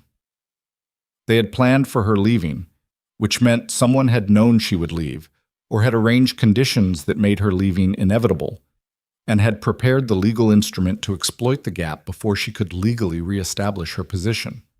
Valyrian thought about the banquet, about Vile and the domestic matters comment he had made without looking at his wife. He thought about whether that specific moment, in that specific context, had been engineered rather than incidentally humiliating, whether someone had arranged an occasion and calculated that he, being the man he was, would provide the moment that drove her out. The thought was cold enough to be nauseating, which was an experience he had not had in a very long time. He did not say it aloud. There was no time for its full weight now. He filed it in the place where things went that required reckoning after the immediate problem was resolved, and he turned to Sorn. "Where's the commissioner's man now?" "East Courtyard. He presented the writ to Pembridge 20 minutes ago and requested access to the estate document storage." Pembridge. "Stalled him. Said the estate archive requires the Duke's personal authorization for ministerial access and that you were expected within the hour." Sorn's expression carried something that was not quite admiration but was in its neighborhood. "He has been stalling very effectively." Valyrian looked at Seraphina. She was already thinking, and he was already reading her think, and what he could see in the angle of her jaw and the specific stillness of her eyes was that she had arrived at the same place he had, the place where the options narrowed to one, and the one was not comfortable. "The document writ," she said. "Even if it's forged, challenging it takes time we don't have tonight. By morning, the commissioner will know his man has been held, and he will escalate through the Trade Ministry's official channels. Once it's official, even with Brem's document, we are fighting a legal war we can win in 3 months and lose tonight." "Yes." "So we cannot fight it legally, not yet." "No." She looked at him. "We need the king." The word sat between them with its full weight. Going to the king, directly, tonight, bypassing every ministerial channel, was not something that was done. It was a violation of the protocol architecture that kept the Northern Dominion's relationship with the Crown functional and its autonomy intact. Valyrian had spent 15 years carefully managing that relationship, never asking for direct intervention, never creating the appearance of a domain that required the Crown's personal attention, because domains that required personal attention also invited personal scrutiny. Going to the king tonight meant cracking open 30 years of carefully constructed autonomy and trusting that what was inside it would bear the light.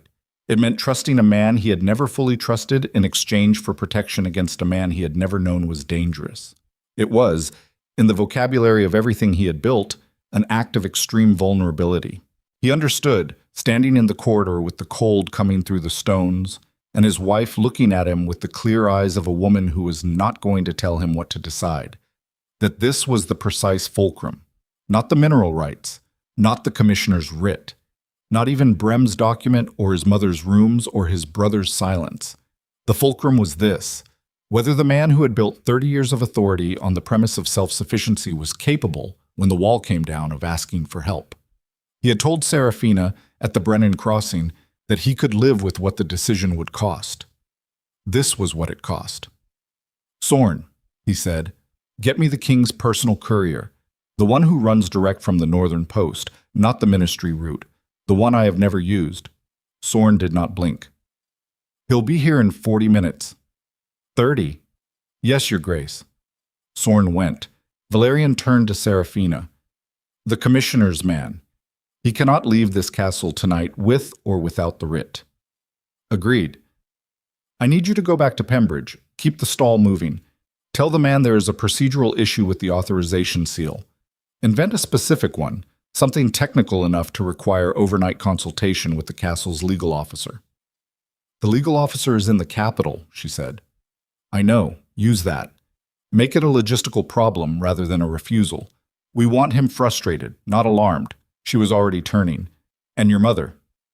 Merrin stays in the East Wing. Pembridge has the keys, no communication out. She will have a secondary channel.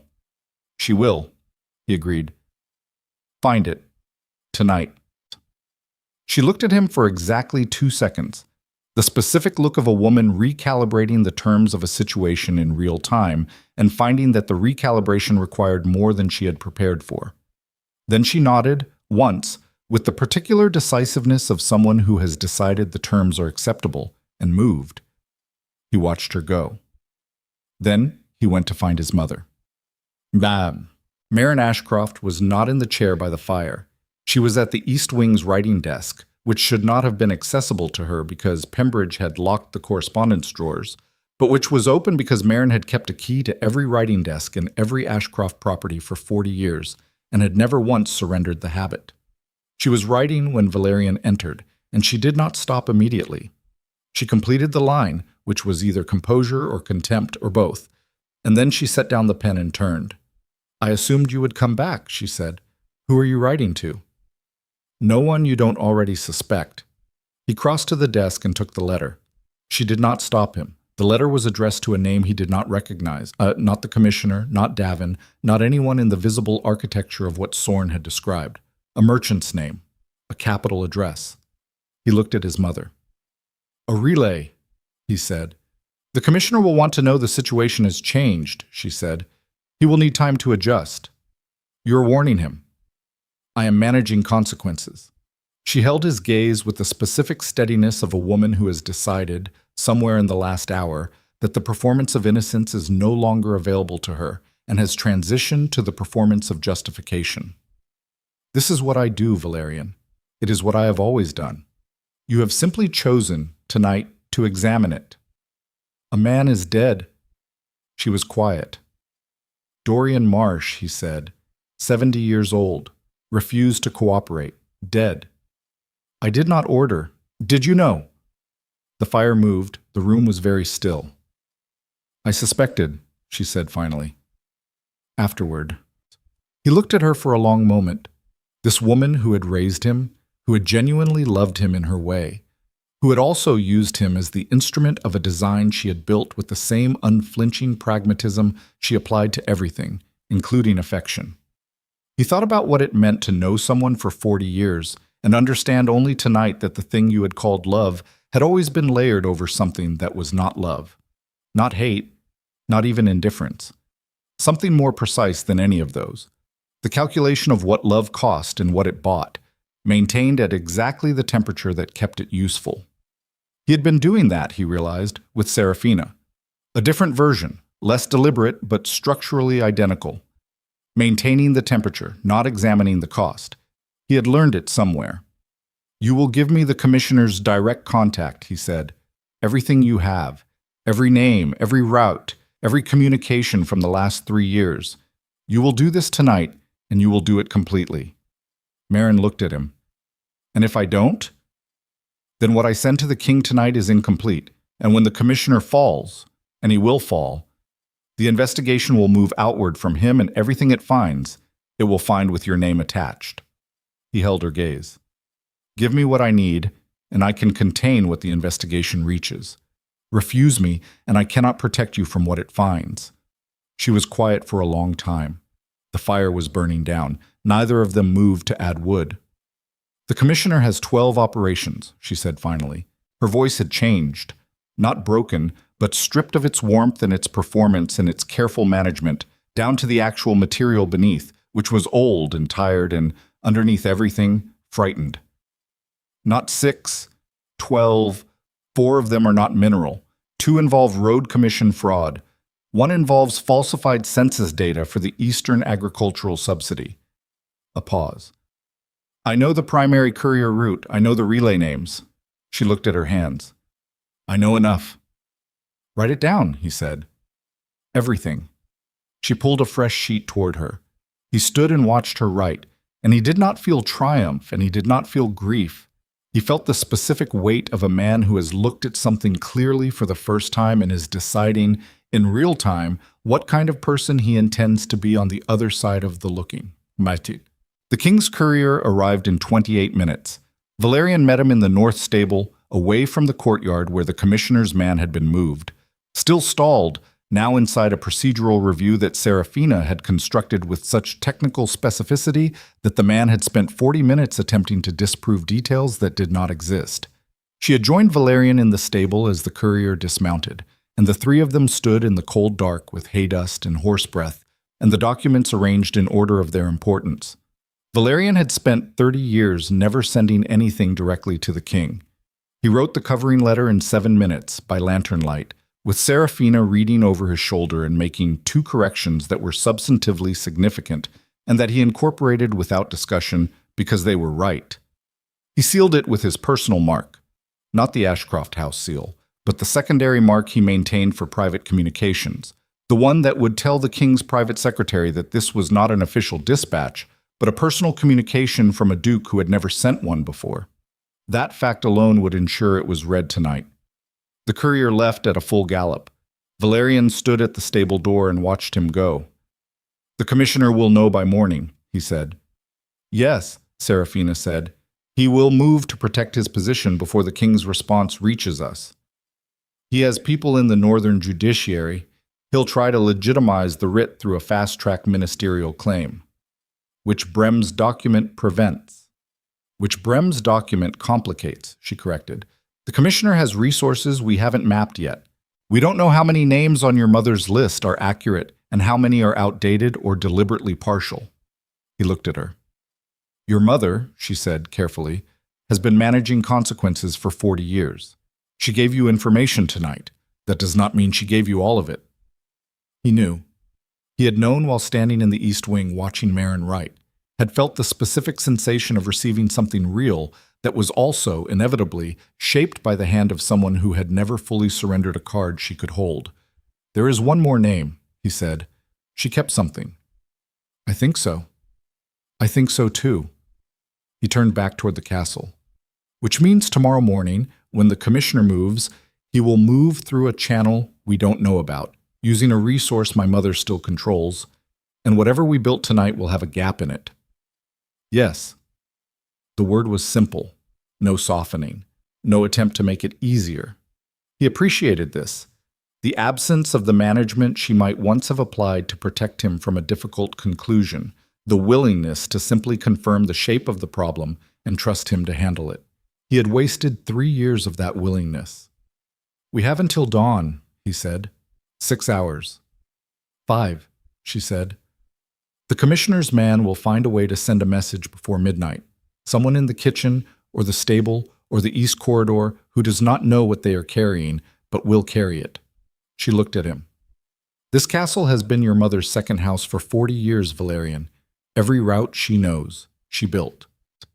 He stood in the stable doorway with the cold coming off the stone and the darkness ahead of him and the specific knowledge that he was standing at the edge of a night that would determine not only the mineral rights and the commissioner's operation and his mother's future, but the shape of everything he intended to build going forward, with whom and on what terms. He looked at Seraphina. She looked back at him, and in the lantern light her face was tired and precise and entirely, unflinchingly present. And he understood that she had been present like this the whole time, for 3 years, in every room, through every situation, and that the question of whether he deserved this kind of presence was one he was going to spend a long time answering in practice rather than in words. 5 hours, he said. 5 hours, she agreed. They turned toward the castle together. They had taken 4 steps when Sorn materialized from the darkness at the courtyard's edge. His expression was the expression of a man who has just learned something that he wishes, profoundly, he did not know. "The commissioner's man," Sorn said. "He's gone." Valyrian stopped. "Not gone through a channel we missed," Sorn said. "Gone through the front gate. The gate guard was found in the gatehouse unconscious, not harmed seriously, but sedated. The man's horse is missing from the stable." He looked at Valyrian. He had help, inside help, Someone who had access to the guard rotation and the stable keys and enough advance warning to arrange extraction before we moved. Valyrian turned slowly and looked back at the castle. At the east wing, where his mother's windows were lit. Where his mother had sat and written names with the practiced compliance of a woman surrendering what she had already decided she could afford to lose. The one name she had kept was not a name on a list. It was a person in this castle, tonight, who had just ensured that by morning the commissioner would know everything. The courier, the king's letter, Brem's document, every card in Valyrian's hand, before the king's response had any chance of arriving. 5 hours had just become something considerably shorter, and standing in the courtyard of his own castle, with his wife at his side and his mother in the east wing, and the cold going bone-deep and every resource he had spent the evening deploying now visible to the man he had been trying to outrun, Valyrian Ashcroft faced the specific moment that separates the men who had always had power from the ones who had built it.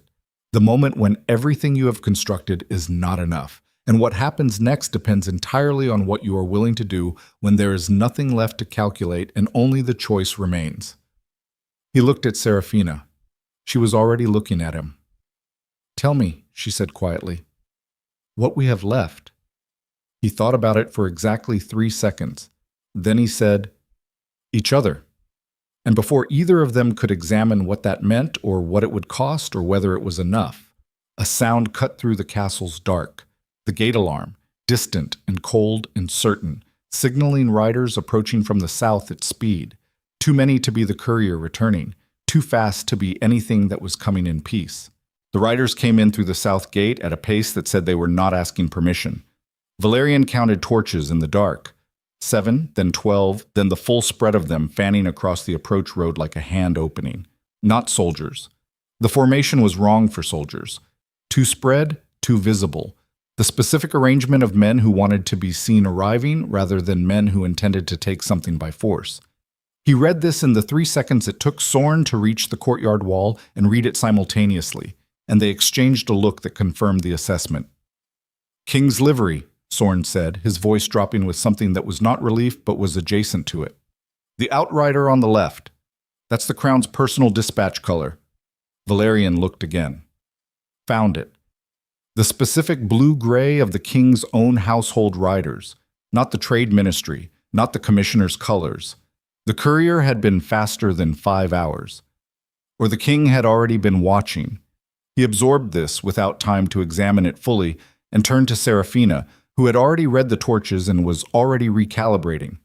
He could see it in the way her posture shifted, not relaxing but reorganizing, the difference between a person bracing for impact and a person preparing for a different kind of confrontation entirely. "He knew," she said. Not a question. "Perhaps not the specifics," Valyrian said, "but the commissioner's operation across 12 properties. Someone close to the crown has seen the shape of it. Our letter gave him the documentation to act. Or the letter arrived and he was already prepared to act and we gave him the legal ground. Either way," he said. "Either way," she agreed. The riders came through the gate, and the courtyard filled with the controlled noise of horses and men, and the particular authority of a crown dispatch that had ridden hard and was not finished with its night.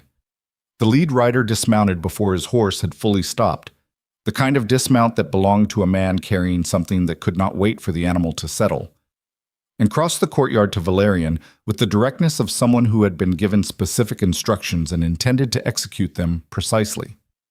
Duke Ashcroft. The man's name was Karen. Valyrian had seen him twice at court, a compact, gray-templed man who served the king's private office rather than the formal dispatch service, which confirmed what Seraphina had suggested. This was not a bureaucratic response. "His Majesty received your communication and sends his acknowledgement and his immediate instruction." Karen produced a sealed document and held it out. Valyrian broke the seal. He read it in the torchlight, standing in the courtyard with his wife beside him and his mother somewhere in the east wing, and the commissioner's escaped man somewhere on the northern road. He read it twice, not because he had missed anything the first time, but because the content required 2 passes to confirm that what it said was what it said. The king had known about the commissioner for 4 months. The king had been building a legal case through his private office, slowly, using the same documentary methodology that Valyrian had spent 30 years respecting in the crown's management of its northern relationships. He had been waiting for the architecture to be complete enough to act without creating a ministerial crisis that would destabilize the trade networks the Northern Dominion depended on.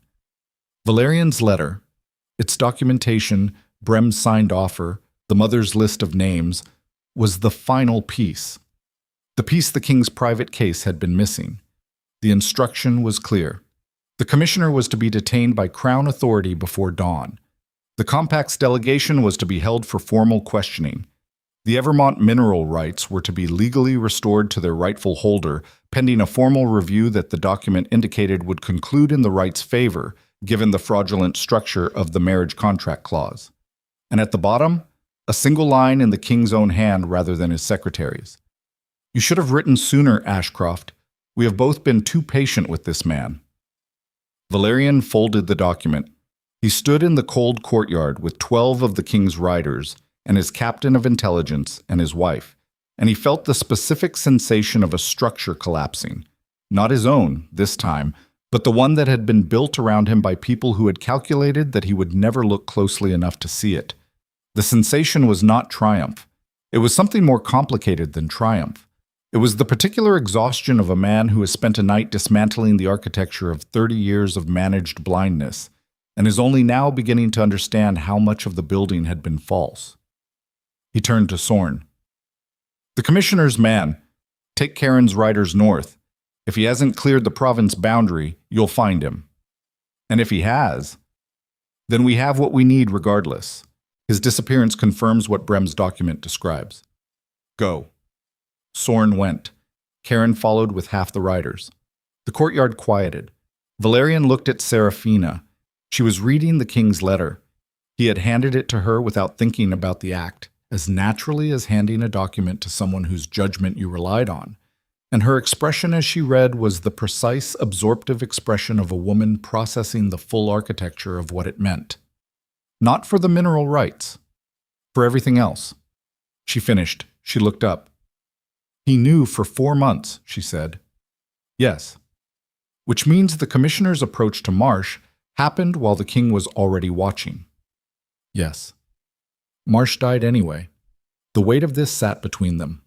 The king's legal patience had been strategically correct and had cost a man his life, and there was no clean moral accounting for that.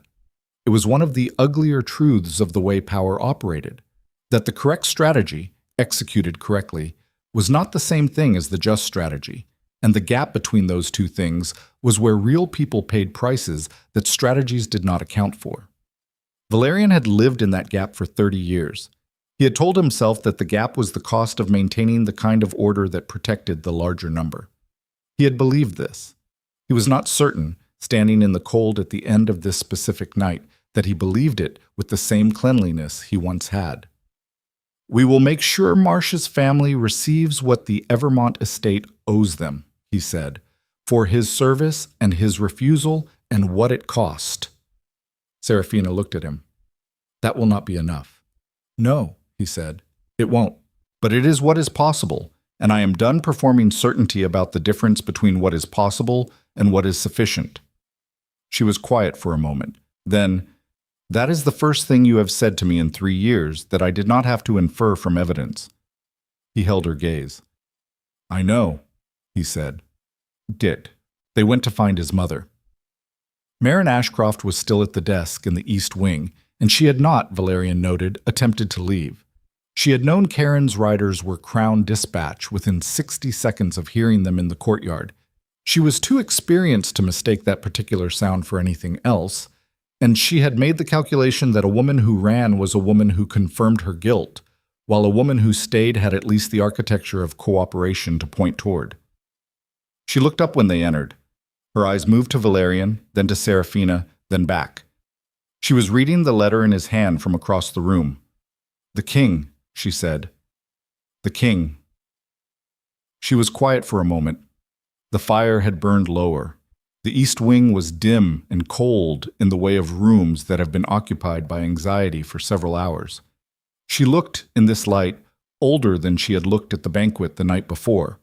Not physically older, but stripped of something, the particular quality that came from the confidence of being the one who held the architecture of a situation. She was not holding the architecture anymore. She knew it. He could see her knowing it in the way she held her hands. "What happens now?" she said. "The commissioner will be detained by morning," Valyrian said.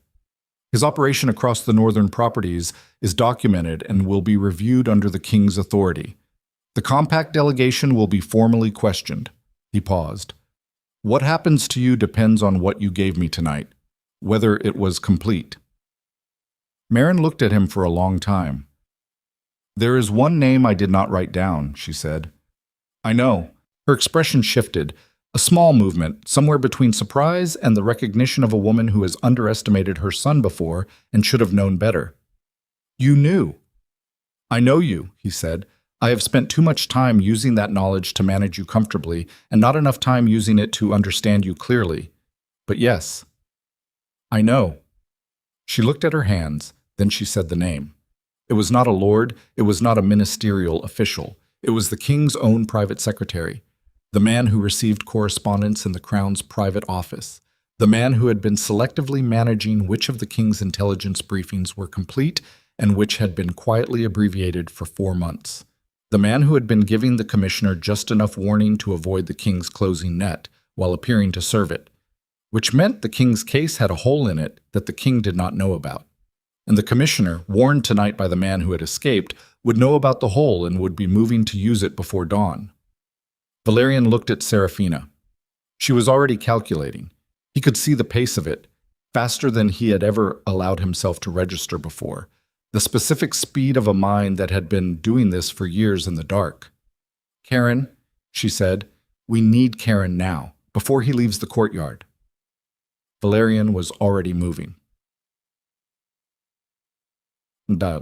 They caught Karen at the gate. Valyrian gave him the name in 4 words and watched the man's professional composure absorb the impact of it. A slight contraction around the eyes, a controlled breath. The specific containment of someone who works in the king's private office and understands that what he has just been told means the 4 months of careful legal construction he has been serving has had a crack in its foundation the entire time. "This is confirmed," Karen said. Not a question. The voice of a man who needed to know the weight of what he was carrying before he decided how to carry it. "Confirmed by the Duchess of Ashcroft, who received the information from a source inside the conspiracy," Valyrian said. "The source's credibility is established by everything else she gave us tonight that is already proven accurate." Karen looked at Seraphina. She met his gaze with the direct, undefended clarity of a woman who has run out of patience for rooms in which she is required to prove her right to occupy them. "The king needs to know tonight," she said, "before morning. Whatever channel reaches him that bypasses his secretary, use it." Karen nodded once. He turned his horse and rode hard, back the way he had come, and the courtyard was quiet again. Valyrian stood in the gate with Seraphina and said nothing for a moment. The cold was complete and final, the deep cold of a night that had spent itself and was settling now into stillness. The sky in the east was not yet light, but had a quality at its lowest edge that was different from the full dark of midnight. A suggestion, nothing more, that the dark was finite. He had not slept. He did not feel the absence of sleep. He felt, instead, the specific texture of a man who has passed through something and come out the other side, not intact in the sense of unchanged, but intact in the sense of still standing. "Meryn," Seraphina said quietly, "what will the king do?" "The commissioner's operation implicated her cooperation," he said. "She will face a formal review. The extent of her liability depends on what she cooperated with and what she initiated." He paused. "She did not order Marsh's death. She suspected it afterward and said nothing. Those are different weights." "They are the same silence," Seraphina said. "Yes." He did not try to argue it. "They are the same silence. The review will determine the weight." He looked at the sky. "She is my mother. That does not change what she did. It also does not change that she raised me and that some part of what I am came from that, including, I have been thinking about this tonight, the specific capacity to look at what is useful in someone and stop asking what else is there." Seraphina was quiet. I learned it from her, he said. The categorization, the management of people as instruments of outcomes. He kept his eyes on the horizon. I looked at you and I saw a capable woman who served useful functions in my household. I did not ask what else was there because I had been taught very thoroughly that asking the question had a cost, and the cost was sentiment, and sentiment was inefficiency.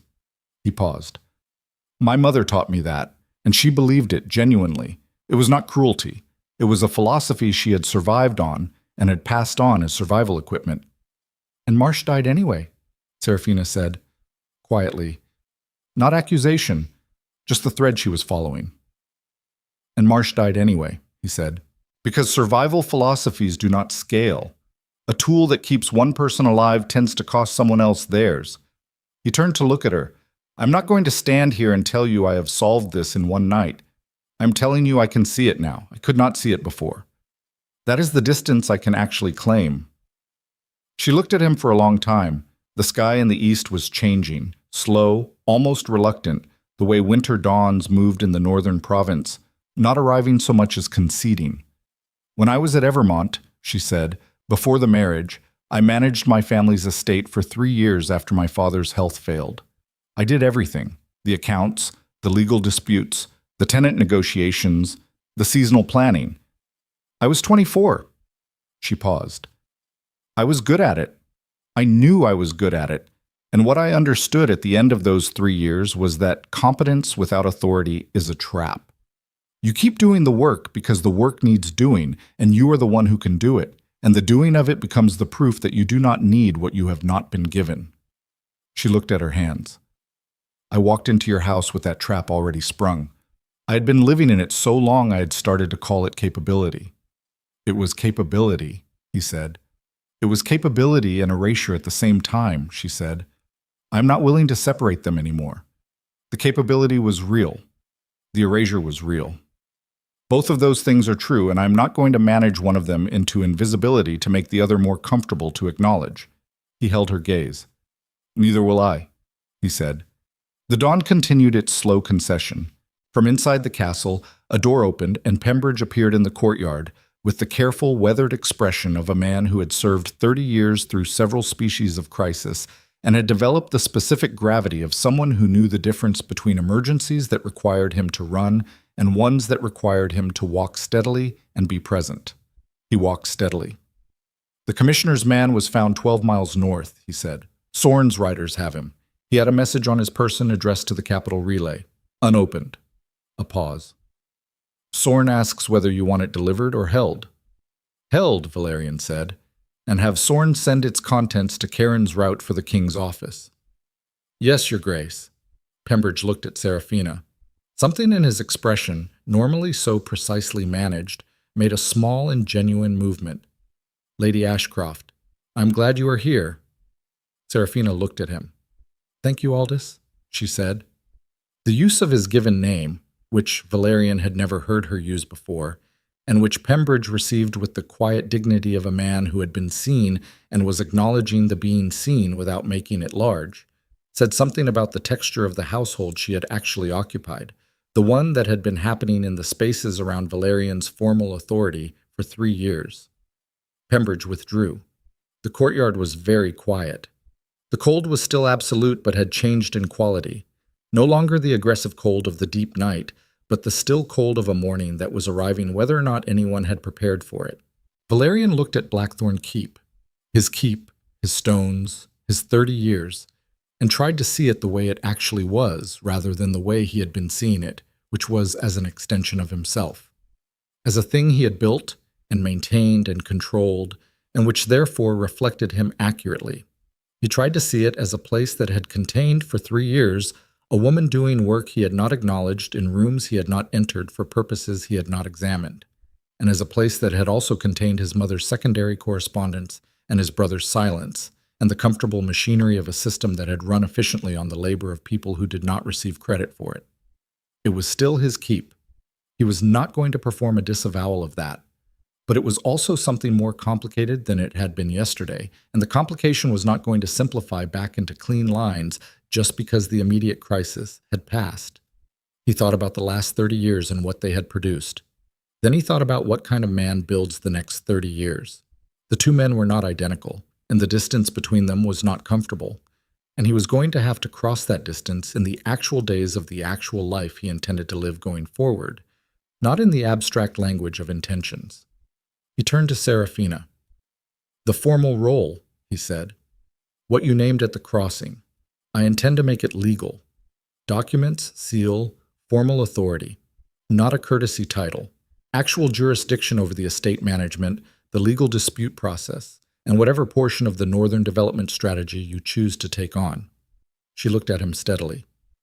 "The mineral rights." "Return to Evermont title," he said. "Formally, publicly. Whatever that costs the house politically, it costs it. It will cost you with the nobility." "I know. They will read it as weakness, a duke surrendering land." "Let them read it," he said. "Men who have built nothing call surrender what men who understand value call correction. I am not interested in the opinion of people who cannot tell the difference." Something moved in her expression, careful, still guarded, but real. The specific movement of trust that has been injured, deciding whether the ground has changed enough to take weight again. "And us," she said. The word was simple, and it was not simple at all. He was quiet for a moment. He was not a man who spoke easily in this register. He had said more honest things in the last 12 hours than he had said in the previous 3 years combined, and the muscle for it was new and imprecise, and he was aware, acutely, that the wrong words here were worse than silence. "I do not know how to do this differently yet," he said. "I know that the way I did it before was wrong. I know what it cost. I know that knowing it does not undo it." He held her eyes. "What I can tell you is that I am not asking you to return to what was before. I am asking you to build something different with me, something I do not have a blueprint for, which means I will make mistakes in it, and I need you to tell me when I do rather than absorbing the cost of them in silence, because you are done doing that, and I am asking you, specifically, not to." Seraphina was quiet for a long time.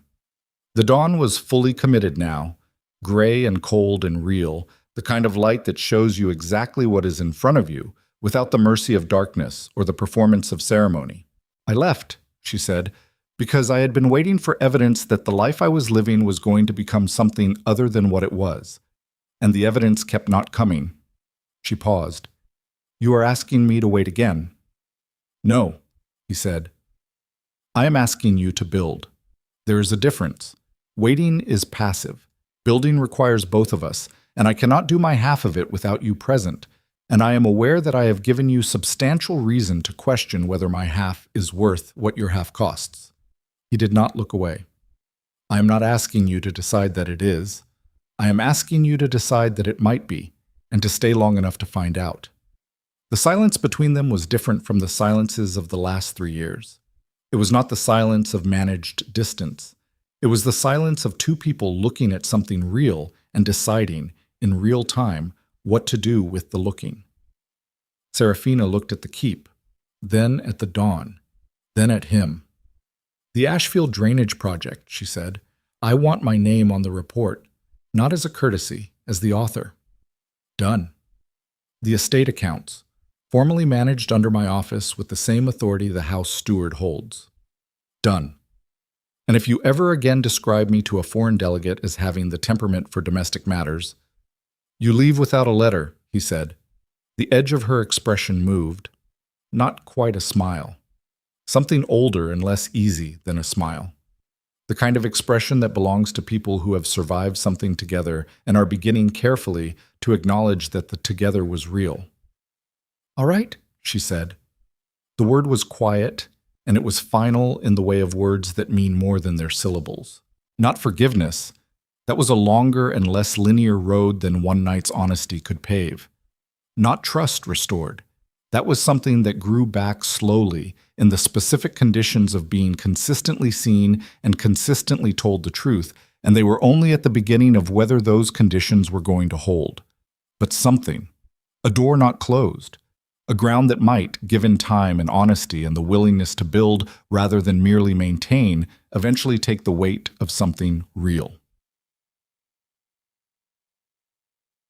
3 months later, the Commissioner of Northern Trade was formally removed from his position by Crown authority and charged with fraudulent mineral acquisition, abuse of ministerial power, and complicity in the death of a private citizen.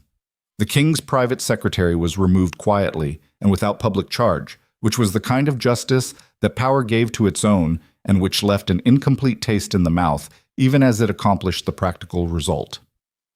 Brem's testimony, in exchange for reduced compact liability, documented the full scope of the operation's commercial architecture. The compact lost its preferred trading status in the Northern Dominion for 2 years, a punishment economically significant enough to constitute genuine consequence and politically calibrated enough to avoid a full diplomatic rupture. Davin Ashcroft cooperated with Sorn's review and retained his southern holdings under a formal oversight structure he did not enjoy and did not protest, because the alternative had been made clear to him in language that did not require elaboration. Marin Ashcroft was formally reviewed and formally censured and formally removed from any role in the Ashcroft household's official operations. She kept her private estate and her title and the particular silence of a woman who has played the longest game she knew how to play and has arrived at an endgame she did not design.